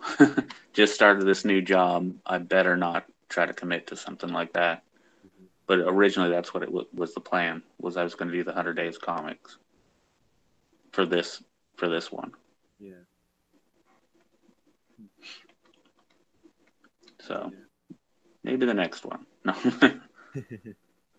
So this story, it seems like it's like you don't really have an end game for it, right? You're gonna kind of take it as it goes. Yeah, yeah. I'm gonna approach it more like watching it, almost like watching an episode of Cheers, Hmm. because it's gonna take place mostly in a bar. Yep. So it's gonna be just kind of slice of life, random things happening each day. It's gonna be loosely connected to the you know, next thing, but there's no. I mean, there's somewhat of a larger story arc going on because I already have that figured out. But like I don't know exactly how I'm going to end it. But I've got a good guy, a bad guy kind of a thing going on, but mostly it's going to be, hey, somebody showed up in the bar today and they want to do this kind of a thing. It's really going to be it's really going to be influenced by Dungeons and Dragons, and I mean that's the title for it is Dungeon's Door, so it's D&D, and just because of that, uh, I really want to have some kind of archetype, um, stereotypical RPG people in it, and then maybe put little twists on them, later on in the story. So that's what I'm playing with right now. And my plan is the reason I don't want to put anything in stone is at the end of each episode, there's going to be a choice that I want the audience to make. You know, I'll have things kind of loosely planned out on, if it goes one way or the other. But, are they going to take the sword that was, found on the ground, or are they going to open the chest or whatever, something like that. So then it makes the audience a little more interactive instead of people just popping on and saying, "Hey, great artwork."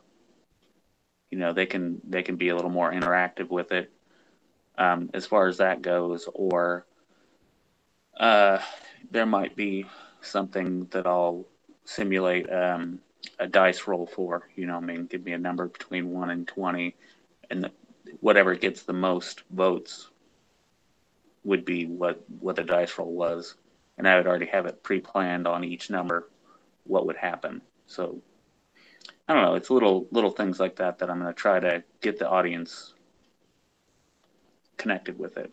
So That's a really cool idea.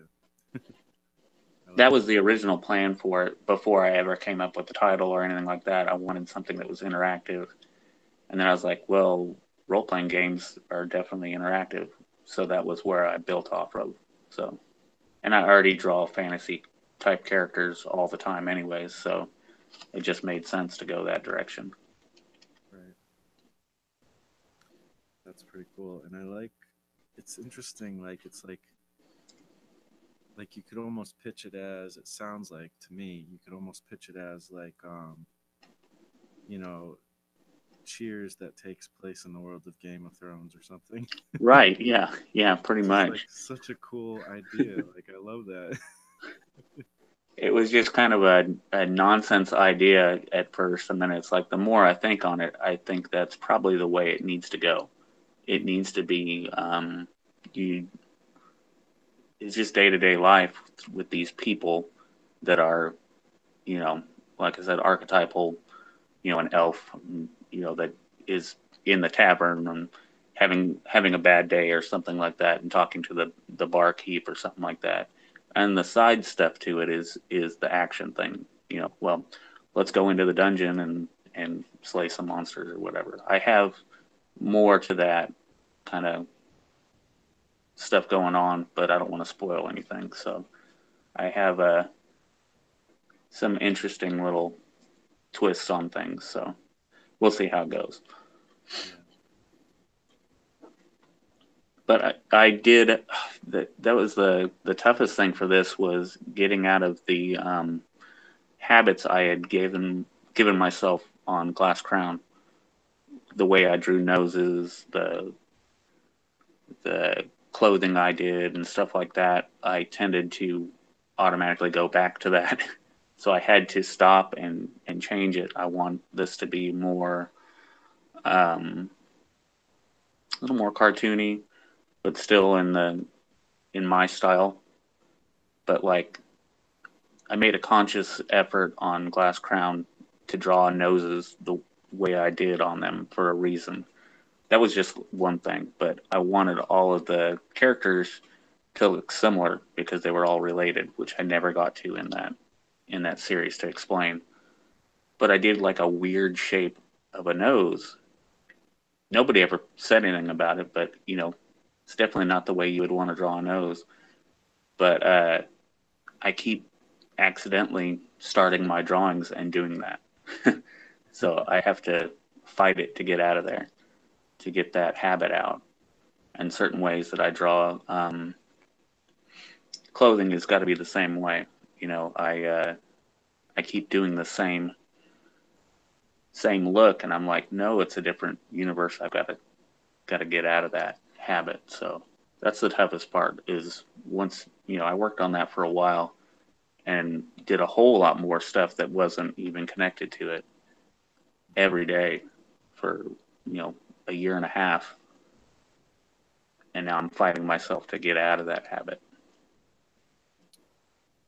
That's interesting. I mean, it sounds like I'm not sure why you have to change how you do it though, because like I mean, is it like you're trying to do a whole different style, or Yeah, well, not a whole different style, but I definitely want it to stand I know out you from said that it's like other a one. different world. Yeah, it's definitely a different world. Yeah, that's the the thought on it. It's I don't want it to. I mean, you can still look at that and see my style in this, but hard to explain. I don't want my characters in this to look like they could belong in the other.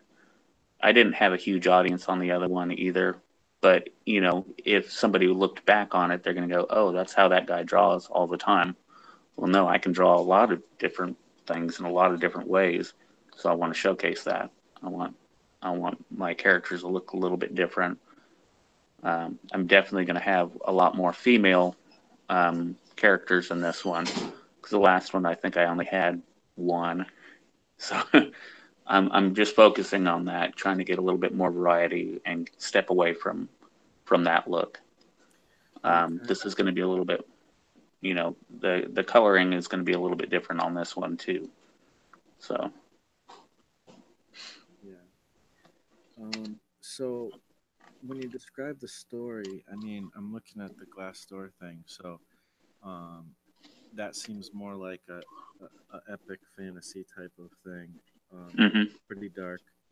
And then when you describe the story for the new thing you want to do, you even mentioned comedy a little bit. yeah, S- lighthearted. so you want the whole thing to be kind of on that lighthearted thing, or Yeah, I mean, there's going to be, I would say probably more like Avatar: The Last Airbender Mhm. has a lot of action in it, but it definitely has those comedy beats too. Yeah. Kind of like that. There's going to be definitely some comedy in there, but it's going to have its spots. It's not going to be full on, you know, laugh out loud all the time. But so it's going to have its serious spots, but I'm not going to rely on solely that. So Yeah. Okay. like I have a character thought up, and it's just a weird guy, but he's an elf, um, supposed to be like super attractive, kind of a Legolas kind of character. But he is not interested in anything, any man or woman or anything like that. He has a cat and he loves his cat. So like all these women are swooning over him and stuff like that. And he is just not getting it. Um, I don't have any of the jokes written down, but I have, but that's kind of the thing. It's just like he is oblivious to anybody, because he lived for so long and it's just not his thing.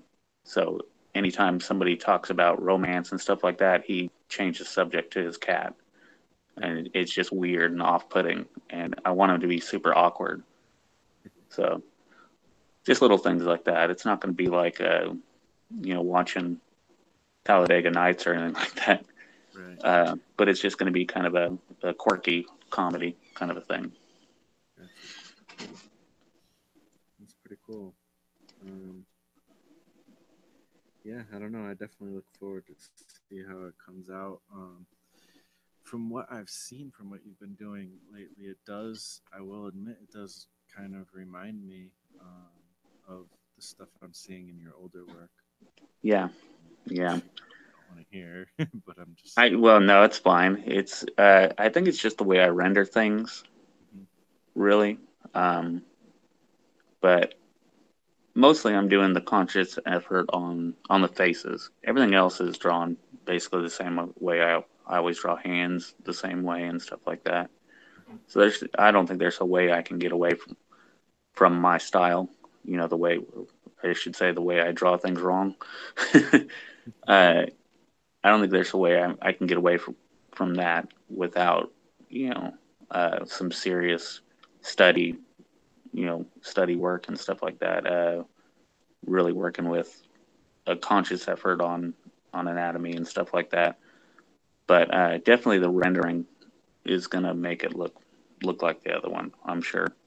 Yeah, So I feel like you could maybe get um, some different results, maybe that you're looking for with playing more around with a different color palette. right, yeah, I tend to go with reds and greens right now. I've thought of stepping away from my darker palettes that I go to and maybe a little more cooler. I don't know, but yeah, it definitely there's certain things that no matter what, it's going to look like the other one, Right, especially when it comes to fantasy elements, because I kind of have certain tropes I go to, right. leather pouches and stuff like that. Gotta have that. Yeah. Cool. So Daniel came back. He's hanging out a little bit. Okay. What's up, man? He said try Media Bang Pro. It's free and good for art. Not Oh, sure yeah. what exactly that was in reference to. I know you said you had to use trying to learn Photoshop or whatever. Yeah. I actually have Metabang on my phone and on the laptop I was using, which is good because it has a cloud feature and you can save on your PC and then pick back up on your phone, do some work, send back over to the PC seamlessly, which is great. I wish other programs would do that. Mm, So it's really good for that. And I guess it's kind of similar to Clip Studio from what I've heard. Not exactly, but it's a little more in that vein than towards Photoshop. So right. I like it. I was learning it a few months ago. I was working on a lot of stuff. So Yeah, I've heard of it too. I haven't messed with it. I don't. Think it's for like a tablet pad, right, or something. you could they have it for PC. They have it for phones and iPad and everything. I think Oh, okay. so. Well, maybe I have to And try. for free, it's got a ton of features for being free. Wow, that's cool. In fact, they have tutorials and stuff for manga, which is definitely something I want to look into because I do not do well with that style. I'd like to. I mean, there's a ton of it I love, but it's just not my style. Yeah, yeah. I'm definitely getting a lot of influence from manga these days, but um, I think my style will always be an amalgamation of all the different things because I wouldn't want to draw like I wouldn't want to try to replicate the manga style, Right. but I would like to incorporate some things from it for sure. Which I'm actually trying to do with this comic a little bit too. What's up, James? I see you're in there. Hope you're having a good day. Um, yeah, definitely really inspired by manga these days. What stuff have you been reading lately? My wife has a huge collection. I'm going through The Gray Man right now, but she has probably six, 700. No, probably way more than that. I don't know. She's got a ton. We've got three 6 foot bookshelves that are completely full, Wow, like overloaded with it. So, um, that's cool she's that she's into it too. yeah, yeah. She draws. She does more of that style. Um, so we don't draw exactly the same kind of stuff, but she's Hmm. more into that and into cosplay and stuff. So, That's awesome. which will be good once, eventually I'll start doing conventions or something like that, and then it'd be good for both of us. Absolutely. Yeah, my wife isn't like into that stuff, but when we went to New York Comic Con and stuff, like she had a blast. And like she loved all the costumes and like she Hmm. wants to go again and yeah, it's cool. I'm trying to get her into reading comics a little bit here and there, but if she feels like it, she will. So Yeah, my wife just started on American comics, hmm. started getting into it because she was never really interested before. Right. So, Well, yeah, she doesn't have to. That's for sure. I mean, that's what I love.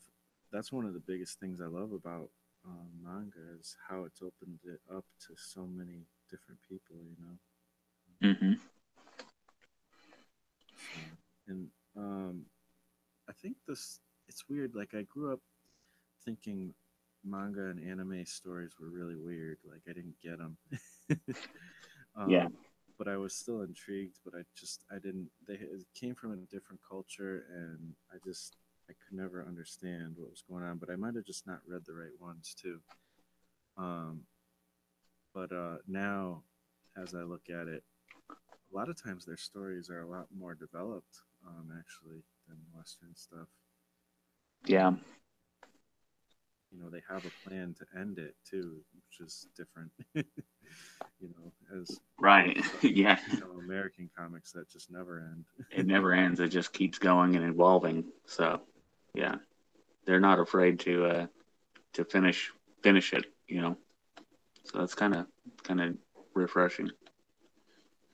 Absolutely. So yeah, I'm definitely getting into that stuff more.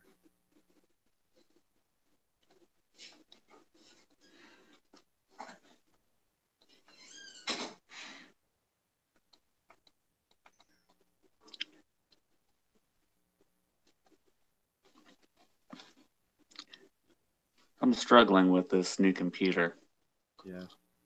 I live out in the country, so there's no option for internet out here Hmm. unless it's satellite, which is not good. So I'm having to hotspot off my phone, um, which sucks because I don't have any art programs on the computer yet. I've only had it for 3 days. Oh wow. Uh, so I'm trying to download Sketchbook since it's free, um, and all morning long it's been going, and it's probably a third of the way through. Wow. So I don't think it's going to happen. I had the same issue. I don't live in the country. Well, for my area, this is a little bit rural, but it's not country. It's like ghetto country. It's weird. Right. Um, but like we don't have great like the internet for some reason is super slow here. I don't know what the deal is. I can watch Netflix and Hulu, which is good.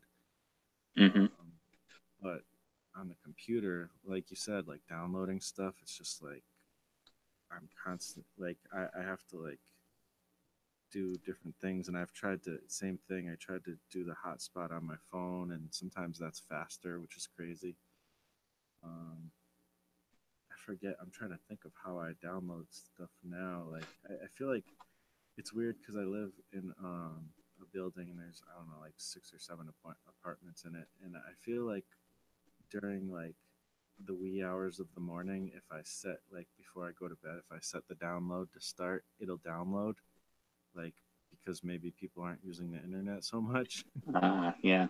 But I don't know, like I have my own internet, so I don't know how it would affect that would affect it, but I don't know. Maybe I don't really know the technology and how it works, so maybe that's why.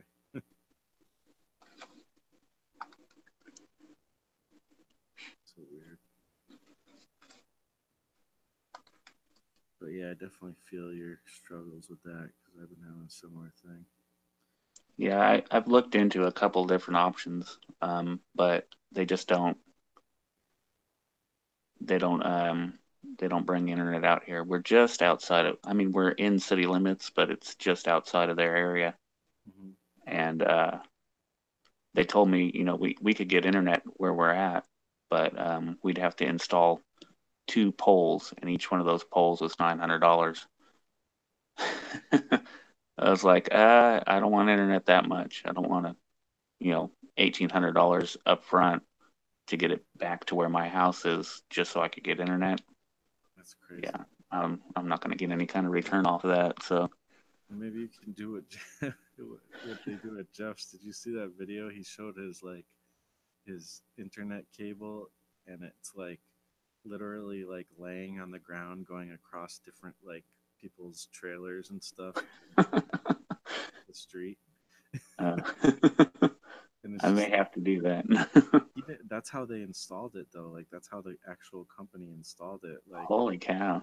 could not be right. Yeah, we're sitting on 20 acres and we're about 5 acres into it where our house is. So it's like, anyway, either way that we go, um, it's going to be a couple poles to get in to Wow. where we're at. So it just sucks. And then also, we're down in a kind of a ravine. So the satellite thing would not be that great either. I mean, we have satellite TV, but it's not great. Right. So we definitely couldn't get cable out here. So satellite's the only option. But for internet, it would be worse than my hotspot. Wow. So yeah, it's a struggle, but the house is paid for, so I'm not moving. Wow. That's Yeah, so some crazy I've stuff. thought about, trying to buy like a mobile hotspot just for that. But looking at that, man, that is expensive. Like a monthly fee, it's ridiculous. Is it? So yeah, for for nothing, it's like $50 a month for like 1 gigabyte of mobile hotspot. Like what? No, So Wow. my phone's unlimited, but once it hits 10 gigabytes, it slows down to a crawl, which it's already hit, which is why I'm struggling right now trying to download Sketchbook. Yeah. That's crazy. And that's You have to because I like bring downloaded. your you gotta like bring your computer to somebody else's house just to download some stuff. I thought about it. I thought about bringing the whole PC over to my mom's house and get on her Wi-Fi, download everything I needed, and transport it back. Like, hey, mom, just came to say hi and use your internet. Yeah. Hmm. I may. That's probably going to end up being the situation. Yeah. So last month I was using my wife's computer because the laptop I was working on the glass crown with crapped out, so I lost all kinds of stuff. Um, so my wife gave me her computer that she was using for school, and she's like, "I'll just get a new computer."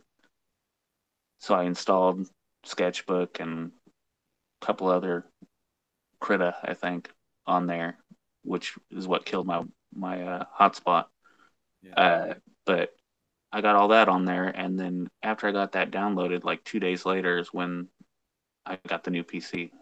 Yeah. I gotta go for a second. I'll be right back. Okay. Yeah, so all that was for nothing, except now she has Sketchbook on her computer, so she can draw on her computer now. But Gotcha. Hey, Mike, I gotta run for 1 sec. I'll be right back. Okay. okay.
I'm back. Hey. Sorry to leave you on my stream alone. Oh, you're good. Cool. Yeah, I don't know. I probably should end it sometime soon. Not sure. Um, but yeah, I don't know. Yeah, so internet's crazy. Let's see.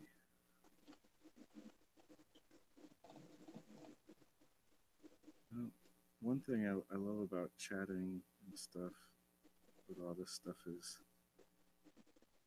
comics are so hard, but like when you're doing the chatting, like you don't even notice it time, like you just get work done. Right. Yeah. It just happens. Yep. I agree. Haven't done that in a while. It seems like our friends keep trying to revive the hangouts and nothing ever happens. Yeah. I haven't been on a hangout since May, so Yeah.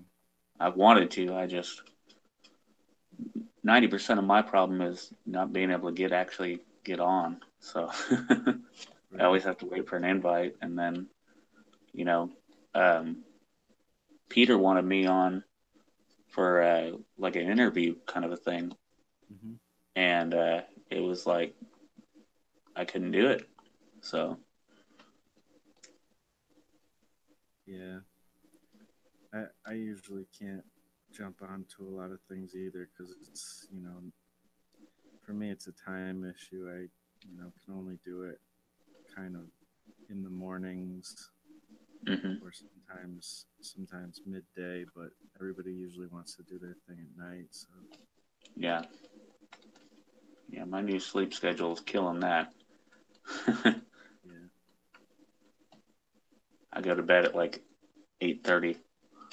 yeah, I could imagine. I would be too. I wouldn't be able to do that. I don't like that schedule. Yeah, I picked it like specifically. Like I could have worked 7 in the morning to like 3 o'clock in the afternoon. Hmm. Um, but I thought, man, that'll give me plenty of time in the afternoon because I get off at 1:30 in the afternoon, so 5 in the morning to 1:30. Hmm. That gives me plenty of time before my wife gets home to work on the comic. Well, I still haven't climatized to that yet because I get home and I'm just passing out. It's hot and been picking up heavy things all day and Yeah, constantly moving. Um, I just was not ready for it. So physically not in shape. yeah. I know how that is. I have a physical job too, and doing stuff after work is way harder than before work for me. Um, so it's hard to get people have a hard time getting up early to do it. I know can be a struggle, but for me, that's my best bet generally. hmm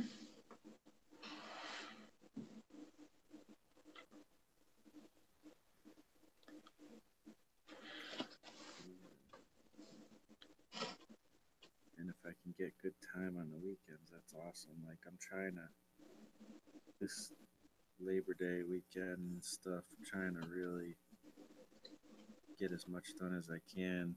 Um, Mike Emirates was talking about wanting to see if he could kind of work an 8-hour shift or whatever of making comics and stuff a while back, and I was so inspired by that. I'm like, yes, I want to do that too. Like, and I did it yesterday actually. I was able to get 8 hours in, and depending on what happened, if something happens and I have to do something else, that's fine. But um, I'm shooting for it, today, and I actually had some technical problems, so it's not. I'm probably not going to get a full 8 hours in, but hopefully I'll get close. And it'd be nice to have that kind of time to work on comics all the time because it really takes so much time, obviously. Yeah.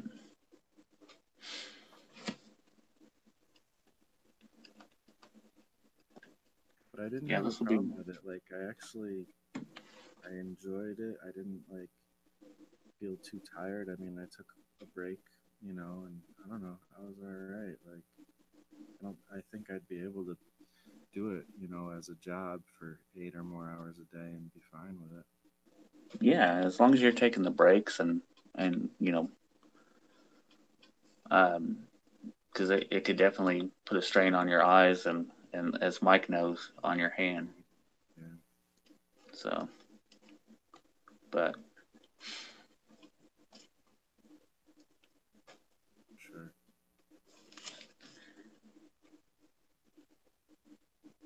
this is my first job I've ever had where I have the weekend off. So this is kind of nice. Yeah, that's crazy.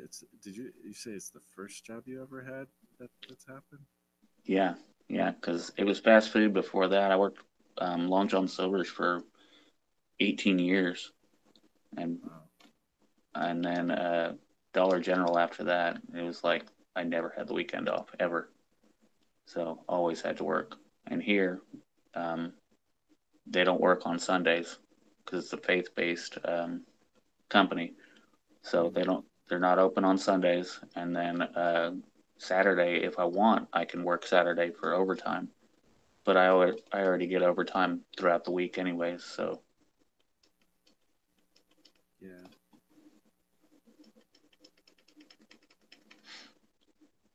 it is a plus. So I don't plan on really working Saturdays at all. that's pretty cool. Yeah, I don't like working weekends or overtime.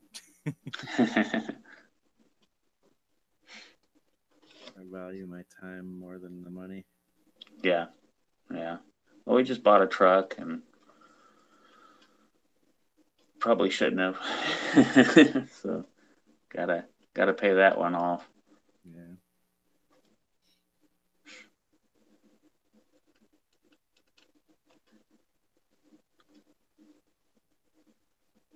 And we spent too much on our vacation, more than we had planned on. So we gotta get caught up on some bills. So I'm definitely gonna be working some overtime. So yeah, yeah. Well, that happens for sure. We all make those decisions. I mean, to be honest, I mean, it's worth it though. Vacation. oh yeah, yeah, Um, yeah. We had a blast. It was a good vacation. So it was worth it. that's good. Awesome. Where'd you go? Las Vegas. Sweet. Yeah, I've never done that before. But, yeah. We don't gamble or anything, but their shows and stuff are really good. So like you can watch the same shows that they have in New York, and they're like a third of the cost. So you know what I mean. yeah. So we watched uh, Jabberwockies. I got to see Jabberwockies. That was kind of cool, little dance crew thing. Um, Blue Man Group. That was an interesting one too. Um, just a bunch of cool acts. So Nice. had a blast.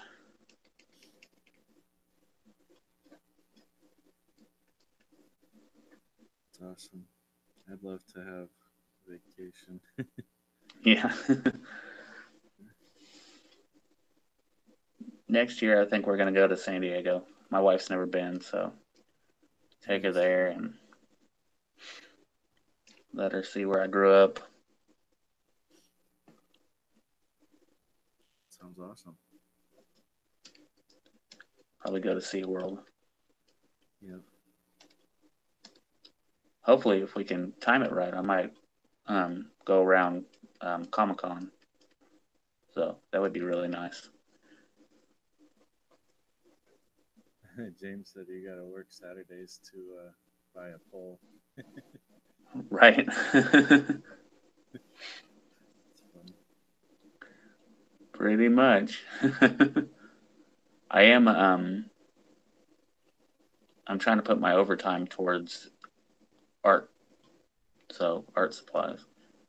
Um, so I really like this tablet, but I might go to like this one is like an Intuos. It's a it doesn't have a screen to it, so I might upgrade to that, Mm-hmm. um, and then let my wife have this one.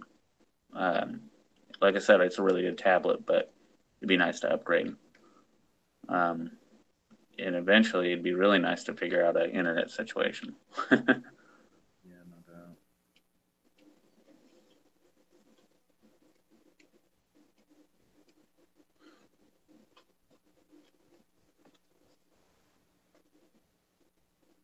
But I'm thinking I may at least try to get Photoshop, learn it a little bit. I guess I'd use my wife's student discount, get it for a decent price. But I think it's like $10 a month just for Photoshop, so that's not too bad. But I don't like subscriptions. Yeah. I was super bummed when they went to that. I wonder if you could get well, I guess if you want to do that thing, you got to learn the suite as is, the cloud and Yeah, stuff. But you could probably use an older copy if you wanted to just have Photoshop. yeah. I was looking at getting CS5, and then when I read their terms of what they want, I was like, well, I can't do that. Mm, So I'm not even sure if that's something I'm gonna want to do anyways. But it would be really nice to still be at the same company and doing art. You know. yeah, I don't. I almost like. I mean, I don't. I actually like some subscription base. Like, I don't. I can't. I don't. I don't think I'd be able to afford Photoshop if it wasn't for this subscription thing. Even though obviously I'm spending more money than I would. I'm just not good at saving the money, I guess. But that being said, like I kind of, it's like I'm glad I have it, but I don't use it very often because it's such a resource hog and it slows down my computer. Hmm. Um, but there's like things that I need it for. When I need it, I need it. That and Illustrator, and I want all the other. I like all the other programs too. But again, it's just if I had a faster computer, I'd probably use them more. But it's kind of at this point, it kind of sucks because I'm like I have it, but I don't use it enough really to justify it sometimes. Yeah.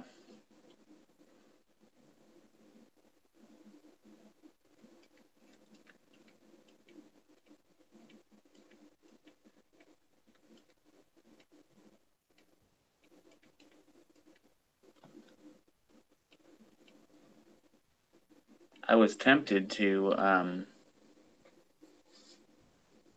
get an Mm-hmm. iPad Pro, and go that route before I got this. Because you can do some pretty good stuff on an iPad. Yeah, it's kind of seems like people are like literally making comics and stuff on it, which is crazy. Hmm. I just thought, I could just add that to my phone plan. Then I don't have to deal with it. But I got a toddler in the house, and I know what would happen to it. Oh no. So that would I had to think again. I mean, I have our house. I actually have an art studio now, so Cool. I guess I could just keep the door locked and just keep it in here. But that kind of defeats the purpose of having the iPad. I could take it out and bring it anywhere. Right.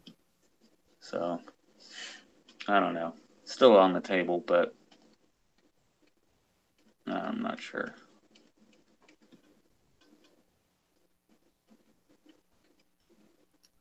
Yeah. There's always something. It cracks me up. I'm always, oh, I wanted a Cintiq, but it's too expensive. But my dang phone is $1,000. You know, when you think about that, it's like I'm drawing on my phone. I should have just spent the money on the Cintiq anyways. You know, it's the same thing with the iPad. iPad's expensive, but I'm already drawing on my phone, which is expensive. I could just get a cheaper phone and spend the money on the actual drawing tool.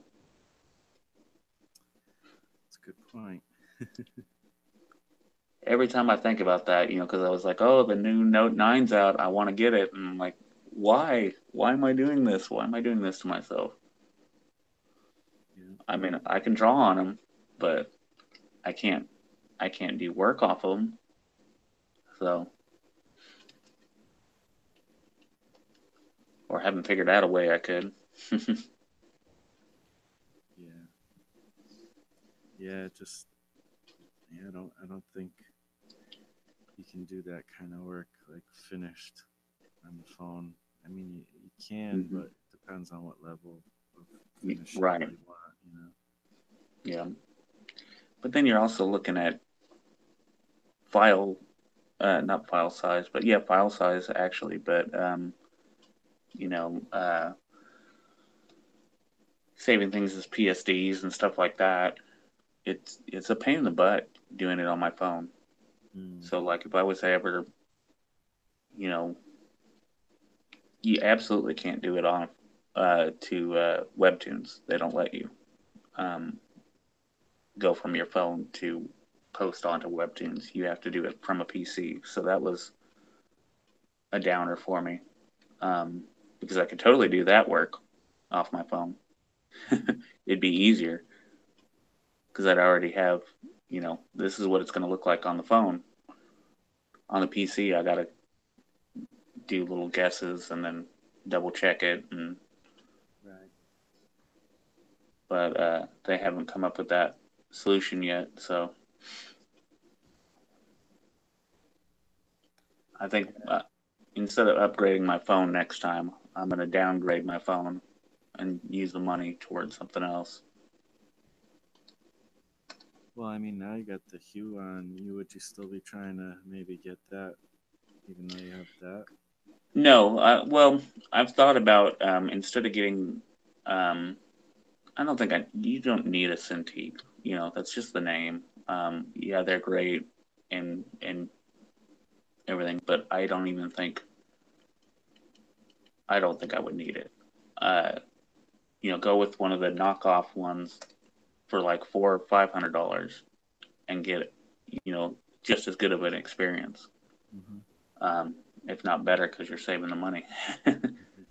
Because right now this Huion is great, but it's I'd rather see what I'm actually drawing on, like I'm doing on my phone. Mm-hmm. I don't have. It's not a how to put that. It's drawing tablet, but it's more like the Intuos or like the Bamboo instead. Mm-hmm. So it's like a mouse pad, Right. fancy mouse pad. So I would like to see what I'm drawing instead of having to constantly look up well, um, at my monitor. So, Gotcha. but I bought it for $40 off of a guy that he bought it and was more into like he was Photoshop guy, but it wasn't working for what he needed. It was and brand new. It's 89, so Mm-hmm. he's like, I used it twice and it wasn't what I wanted. Right. So I was like, heck yeah, it's got 16 hotkeys across the top and 2, 4, 6, 8, 10, and 12 along the side. So it's a ridiculous amount of hotkeys, which I'm probably never going to use that many. But I can definitely tell on the pressure sensitivity compared to my Intuos I had. I had a little Intuos draw, Mm-hmm. and this thing kills that. It's a lot better. And it's a lot bigger. It's a 15-inch. So it's almost the size of my monitor. It's kind of nice. It was the size of my laptop monitor, so it was like 1-to-1 going off that. So it was kind of nice. No doubt. Yeah. Yeah. I mean, I had a Wacom for a little while, and but I never used it too much. I mean, I used it, but I found out it wasn't going to work for me. The biggest problem was the cable in the back was like faulty, so Mm, it would just keep switching on and off while I was working, so that sucked. But even when I had one that didn't have that problem, I didn't. It wasn't easy enough for me to want to use it all the time. Um, I think I could have gotten used to it, but yeah, I don't know. I just for some reason never did. But yeah, I'm definitely glad I have this one now, the screen one, because I'm using it all the time, and it's definitely a game changer. I think for me to be able to get like finished work done, you know. mm-hmm. Because other than that, I would, you know, try to color either with a mouse or with that crappy Wacom, and that's like the biggest selling point for me is I just couldn't find a way to color that was any with any ease outside of traditional, and um, I don't know, traditional is a pain in the butt too. So Right. Yeah. as much as I kind of love it, it's like I'm actually thinking of I have like my art space here, and I'm thinking of getting rid of like all my traditional tools so I have more room, you know. And just my traditional tool when I do work traditional, I'm just gonna only work in inks really, which you know is literally like you know a piece of paper and a little pouch for some inking tools, you know. So Yeah. a lot easier. Yeah. Yeah. No matter what, I constantly get for Christmas and stuff traditional art supplies. And it's like, oh, excellent. I don't use these, but I mean, I would. I've thought about on my because I have an art like a Facebook page for my art. I Mhm. thought about when I opened it up. I originally had like a traditional Tuesday kind of a thing. On Tuesdays, I would do like a stream of me drawing something traditional, where I would post something that I drew traditional. So I might try to re up that now that I have a set schedule. Everything went wacko when I was working for Dollar General because I never knew when I was going to work, and um, it just wasn't optimal for what I was trying to do. Yeah, So now I can plan around things and actually schedule things, which I'm terrible at. yeah, yeah. I go to Dollar General all the time, and it does seem like it's always different people at different times, and usually they're trying to there's like one person in the building and they're trying to stock things while they have customers there Yeah, too, and it's like yeah, it's a they're pain in the really butt. tight on their labor. So that's how they save their money. They don't pay people. I was a manager, and it was okay, but it wasn't definitely wasn't a good environment. Yeah, I just from seeing how it's operated, I know like I wouldn't want to work there.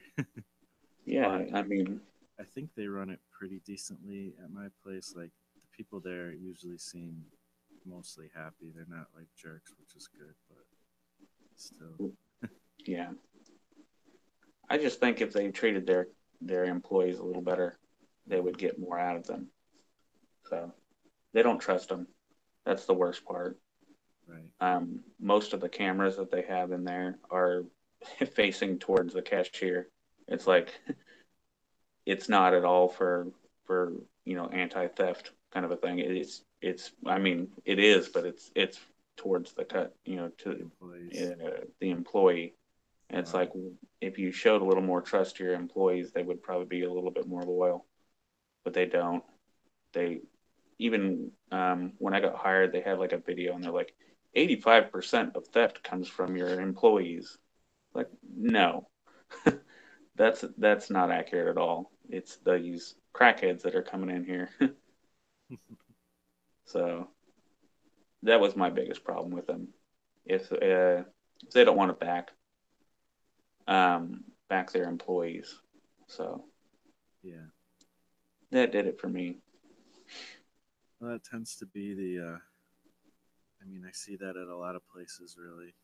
Yeah, yeah. So, It's unfortunately. the American way right now, unfortunately. So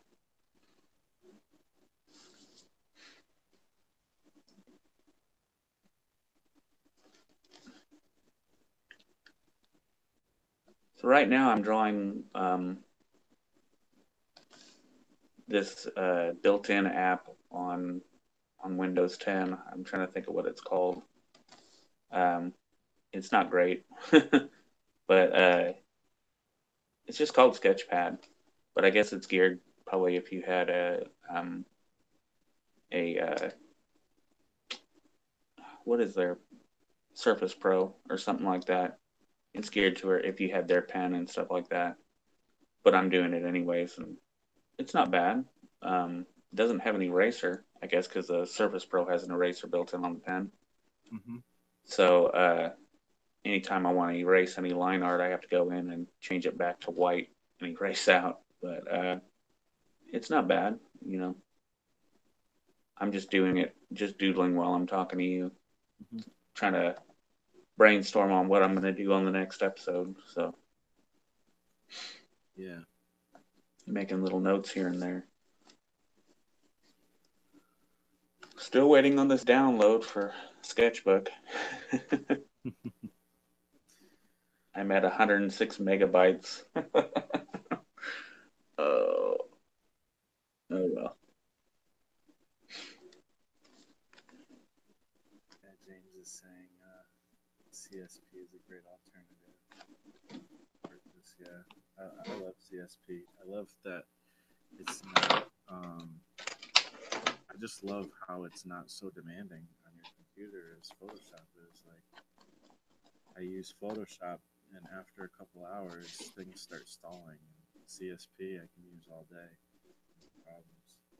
The only thing Yeah, I don't like about CSP is they don't have CMYK, so you technically shouldn't really color in it if you want to print. But I don't know. I can't sit there and use Photoshop as long as it takes to color. So I don't know. yeah. I've definitely heard some good things on Clip Studio, but I didn't. I wasn't aware of them not having the color options. Yeah, that actually is almost enough to make me not want to use it. But I don't have all you know the options in the world, so CSP it is. Right. I do like the program. Other than that, though, and I think people don't realize that PK thing, and they use it anyways, and it just ends up being more of like spending more time troubleshooting um, when you get your proofs back and stuff, because you can convert it to CMYK. It's just if you were to like really test it out and go back and forth between Photoshop and CSP to see how the colors are translating, you would see the difference. I've seen it. I haven't tested it out myself, but I've seen um, some people kind of show it on a video or whatever, and so I can see what the issue could be.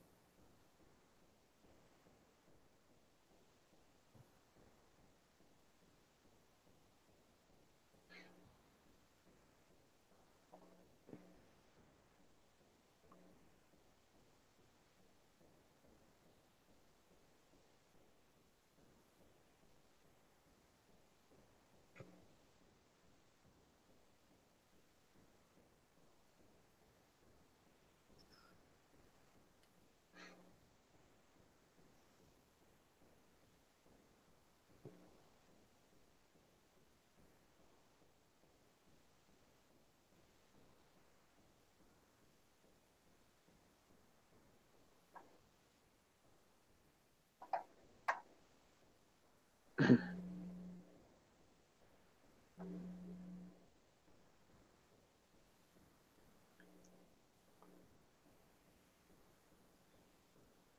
like skipping all kinds of steps here, so I'm like kind of designing things on the page, and like this is my final ink layer, but I'm kind of sketching it and erasing too.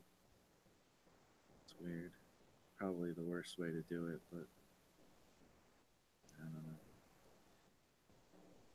That's how I'm doing it.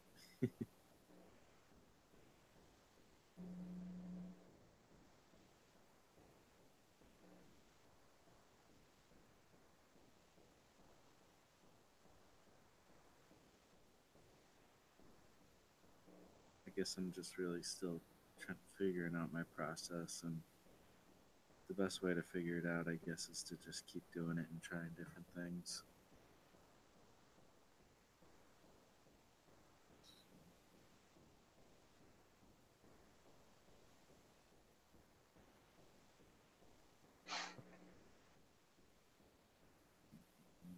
So, I don't know if anybody's watching this far in or not, but if, I mean, I know some people are live, um, but if anybody is watching on the replay this far in, where can people find you, man? Um, Give them a chance oh to goodness, respond. I'm trying to think of my different. Unfortunately, I need to get all under one brand. I'm not right now, but generally, Facebook, Art of Michael Sikes. Hmm. Instagram, I think, is the same thing. Twitter is Squandered Gift with an underscore between squandered and gift. It's like a little. That was my thoughts on myself a few years ago. I was squandering my artwork. So, uh, and I think that's probably the only things I really post to anymore. Um, I used to have an art station, but I never used it. So, best bet would probably be Instagram. Yeah, And that was, I think it was Art of Mike Sykes is what it really is. But I'm definitely on there the most. yeah, that's where I tend to see you. That and, um, the private Facebook group. Right. Yeah. I'm trying to post less on my public, my my regular day to day life Facebook, Mhm. um, just because I don't want to bog everybody down with a bunch of, you know, drawings. If they were interested in that, they could check out my actual art one. Mhm. But even then, I forget about that one constantly. So it's mostly Instagram I post to. Yeah, And then I'm mostly complaining about how I can't get my sizes right on it. Like it cuts off. Yeah, it cuts off most of the picture, anyways. So I mean, I know there's ways around it, but I never plan it out. mhm. So you'll get from the waist up, or Yeah, or something like that. So, but that's true. I get annoyed by that too. It, I wish that there was a little bit better crop functioning on Instagram. It would make things easier. yeah, I've downloaded a few like programs that you're supposed to be able to crop to Instagram, and it doesn't help. It just puts black bars on the sides, and Yeah, then your picture's so tiny. It's like, yeah, I could have done that myself. That's stupid.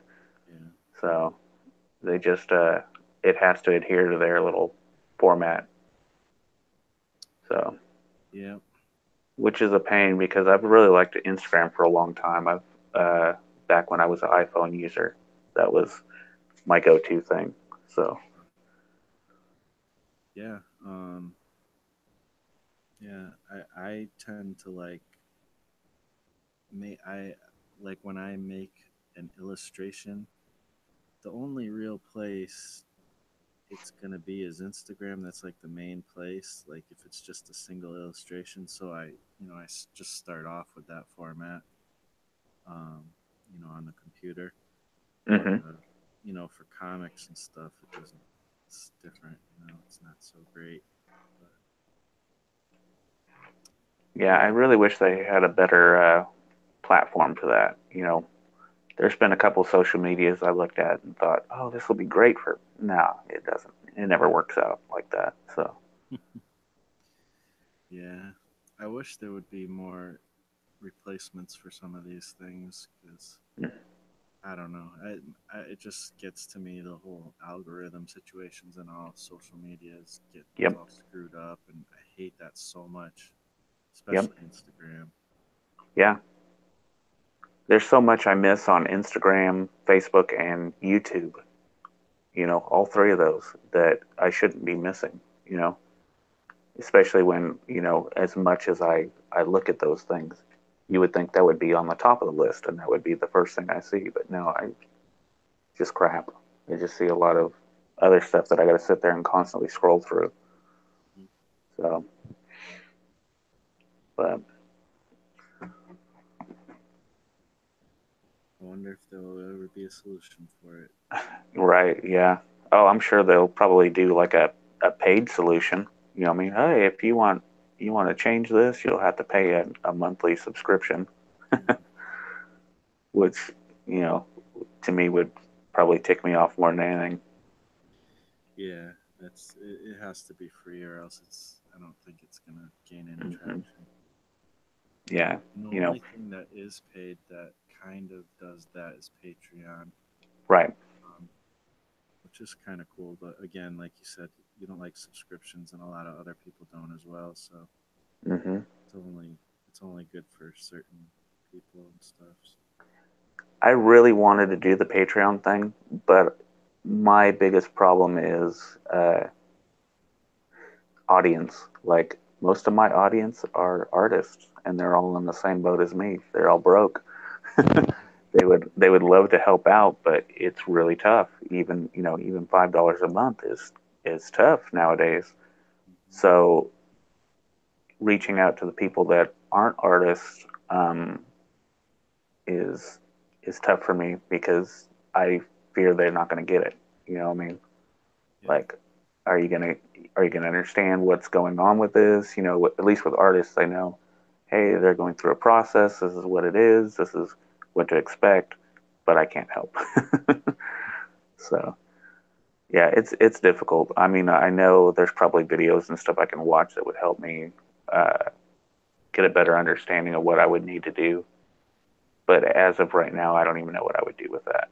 You know, yeah, there's so many tutorial things and whatnot that I don't think I could teach anybody anything that they couldn't find for free on YouTube. You know, yeah, so yeah. I don't know. Really, there's so many options, and I've been the same way. Like, um, I really tried to hit it hard a lot in the past, but these days I'm just realizing that when it really comes down to it, I just want to make comics. So like, I'm just gonna make comics. yeah, yeah, And I do want to do more videos and stuff, but I usually don't have time for it. So I just, yeah. I'm terrible with editing and stuff. That's not my thing. So that's why I don't do. hmm That's why you don't see videos from me. I just don't. I don't get it. It's not my thing. So I feel like I could get really into editing, but I don't want to. I want to make comics. right, yeah, yeah. I would rather be sitting there drawing and writing and coming up with these ideas instead of every day editing these videos to where it's comprehensive. So you could comprehend what I'm trying to say and do without a lot of stumbling. Yeah, So, but that's life. yeah. That's why I've been doing these. Mostly just doing live streams and stuff, and I think I'm just gonna keep doing that. I kind of see what Justin Brubaker's doing right now, and he's been kind of doing live streams, but I don't know where because I never see the actual live streams. But then he takes that footage and shortens it up and does like a Hmm. 10-minute version. Yeah. So I like that, and it's simple enough to do that. So I may end up doing that kind of thing too. I don't know, but for now Yeah. he's just doing the live streams. I think he was just recording off of Hangouts, kind of like what we're doing right now, but instead recording it and then going through and Mm-hmm. editing that. But I get a better vibe from the live stream part of it. Mm-hmm. I've never been interested in just hearing me talk over something, or I mean. Uh, so it's best to get feedback from people. So live stream's kind of cool, Yeah. but my sleep schedule changes that, so it's hard to get an audience. I'm usually whenever everybody else is wanting to hop on or something like that, I'm dead asleep. There's no way at midnight I'd be up. Right. Yeah, that's me too.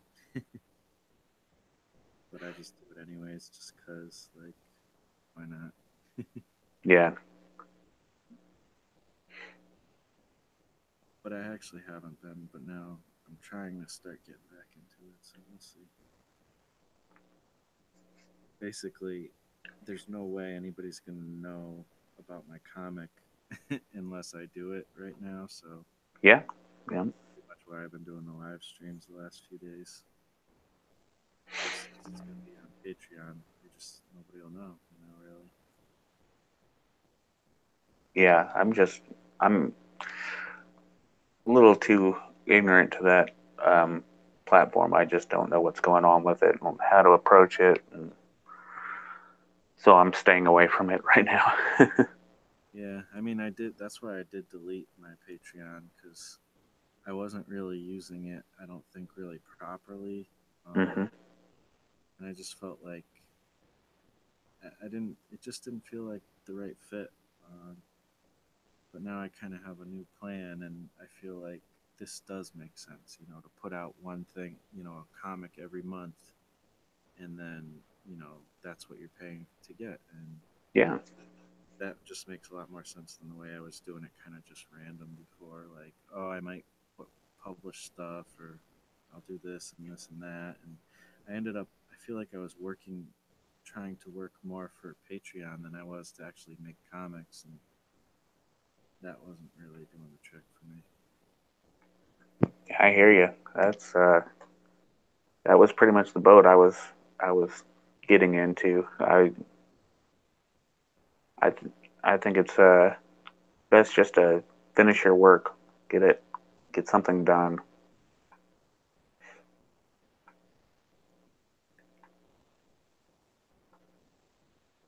My point is, I'm doing it for free anyways. So, Yeah, I just need to finish it, get it done, not worry about it. And then if somebody likes it, eventually, they might step in and say, "Hey, I'd like to give you some money," and I would say, "Thank you." So, but that was gonna as be a kind of my plan too. Like, just do it all for free, and then if things finally do get rolling, and somebody's like actually requesting me to like do Patreon because they want to support, then hmm. I would do it. But I kind of obviously changed that a little bit just because I just I've been working on comics every single day, for this Yeah, whole year, and I haven't been actually working on comics. It's all been preparatory stuff, and I got so sick of that. Like, I just need to work on comics, and I don't know what caused me to think of this. I mean, I know I've seen some other people do. Maybe it was Justin Brubaker's stuff, because that's what he's doing with Phobos or whatever. And I hmm, was just like, you know what? I think that I will hold myself more accountable to actually get actual comic work done if if I kind of do this light subscription based thing. So yeah, I just had to. I just made the switch, and I don't know. We'll see how it works out. I still haven't gotten the first comic out yet. We'll see. It's not time Yeah, yet, but I think it'll work. I hope it'll work. yeah. I mean, it sounds like a pretty sound plan. My problem was I didn't know what to offer people. You know, what what could I offer somebody that they couldn't get for what I was doing for free? You know, you have an actual plan like, hey, you're going to get a with this, you're going to get a comic a month. This is what you're paying for. I had no idea, so I still don't know what I could do that would work for me. So I'm putting mine off to the back burner until I can figure that out. I want to concentrate on doing this. Yep, that sounds like it's good to me. No need to make things too complicated if you don't have to.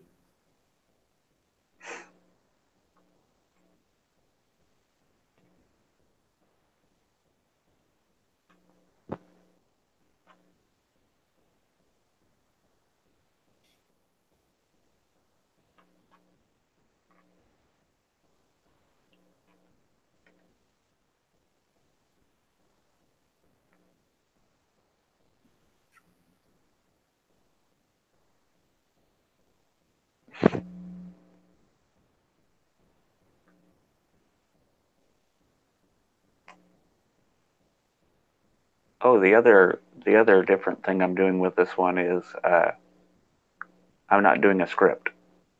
I'm doing an outline of of what's going to be happening, and then writing this.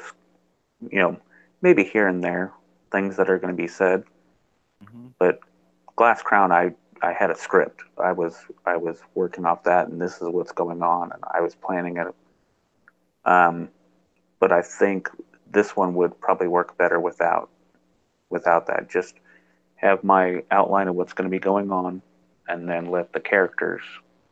You know, I could write the characters as they come because have their personalities work off each other and what would they say and stuff like that. So far, it's working better than what I was doing last time because last time I was pulling my hair out. I'm not a, I don't like writing, Mm-hmm. so this is working better for me. Yeah, that's really interesting because it's actually very similar to some things I've been thinking as well. And um, yeah, like I feel like if you can get the character mapped out or just an idea of who they are, like you can use that as the kind of the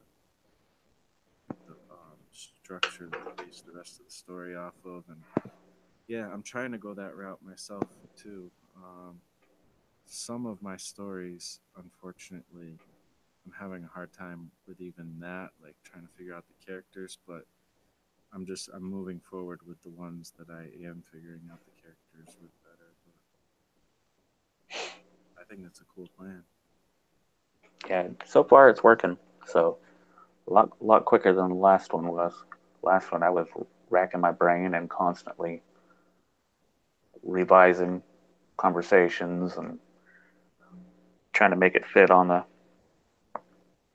into the format. And this I think will work better. Cool. So you said I forget what you said. You have the first episode mapped out so far. Yeah, it's totally done. There's a couple sections where I actually have um, some of the text already written out, like what they're going to be saying. But that's just to explain the situation that's going on, Mhm. so that I'm not, you're in a room with whatever. Uh, so I've got that one done. The next one is basically done. I'm just kind of figuring out. I'm going to do each one in like the 3-part arc thing, kind of a thing. Mhm. So everything will lead on a cliffhanger. So you could go to the next episode. Um, Second one, I'm working on a better ending to that episode. And then I've already started the third just to come up with not necessarily how the last one ended, but kind of where I want the characters to be going, which path I want them to go on. So I should have by today the second episode finished, fleshed out. Third episode probably halfway, maybe three-quarters of the way done. I'm going to do all the writing before I actually start drawing panels. For like how many episodes? Probably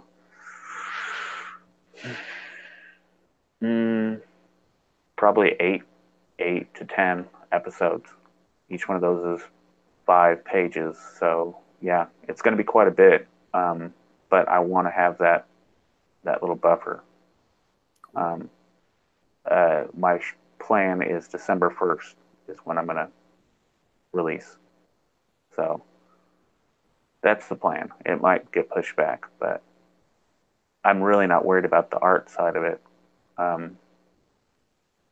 Unless it gets a little too close to December. Right. But, because I draw pretty quick, as long as I know what the scene is, I can knock it out. So. Pretty neat. The writing was probably the biggest thing that was taxing my mind last time. It was killing me. And then I'd spend so much time on that, trying to figure out how to make sense of things, and then I would turn around and have to draw everything in less than a day. It was just killing me. So I'll probably, let's see, it's September now. Probably in the next couple days, start drawing the first episode in, and then go from there. I want to have a good chunk of it done before I release. And I'll probably on Webtoons only release every 2 weeks. Mm-hmm. Slow it down a little bit. I don't really care that people want, some of those people are uploading every day. I don't know how you do it. You would have to have a massive amount of everything backlogged, like maybe a finished product already. But I'm not going to do that to myself. I definitely want to give myself a cushion. Yeah, it's crazy. These people. Yeah, I don't know. I think that's a good plan. And do you think maybe you'll end up doing like 100 days, like maybe leading up to your release date, or? Possibly, yeah. I was so worried with this. Like everything's fallen in place pretty well, but I was so worried about it that I was like, man, I'm gonna fall on my face trying to do this 100 days. I'm gonna kill myself. Just started this new job, and I'm not 100% sure on this story, but things are falling in place in it pretty well. I still have to figure out an ending, but that's this style of it. I think I could do an ending pretty easy. Just everything come to a head, and then okay, we'll call it done. I'll do a Seinfeld ending. Everybody will end up in jail. So Is that what happened with Seinfeld? I don't even remember. yeah, they all ended up in jail, and then that was it. Nice. That's funny. But I really don't want to take this one too seriously. I just want to have something finished and something I'm a little more proud of than that last one. So it's the plan.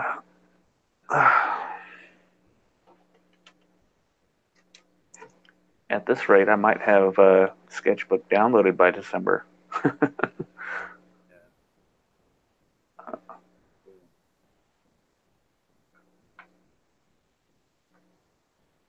115 megabytes. Ugh. I don't think I thought you meant it first. Now I do. Funny. But you can do all your work in Clip Studio though, right? Or you don't have that on there? Or? Not yet, no. I plan on buying Clip Studio. Uh, might not be payday, but maybe the next payday. Because you can always find it cheap. I think I only need the Pro version. I don't need EX and all that. I don't need to do animation and all that. So with that, I mean, I just buy the physical copy and do the work, and then, upload it whenever I get a stable connection. Right. But yeah, originally I had planned on doing this all on Metabang, but I don't think I'm going to be able to download it. Clip Studio, I think, would be a better thing. Anyways, from what I've looked at, I like the tools. I think I could do a lot more with it. Right.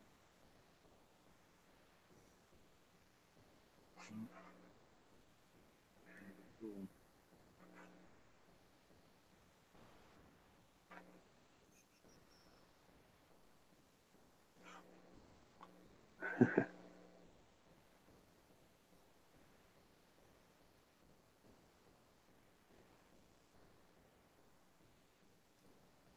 Alrighty. Well, this stream has gone on for a long time.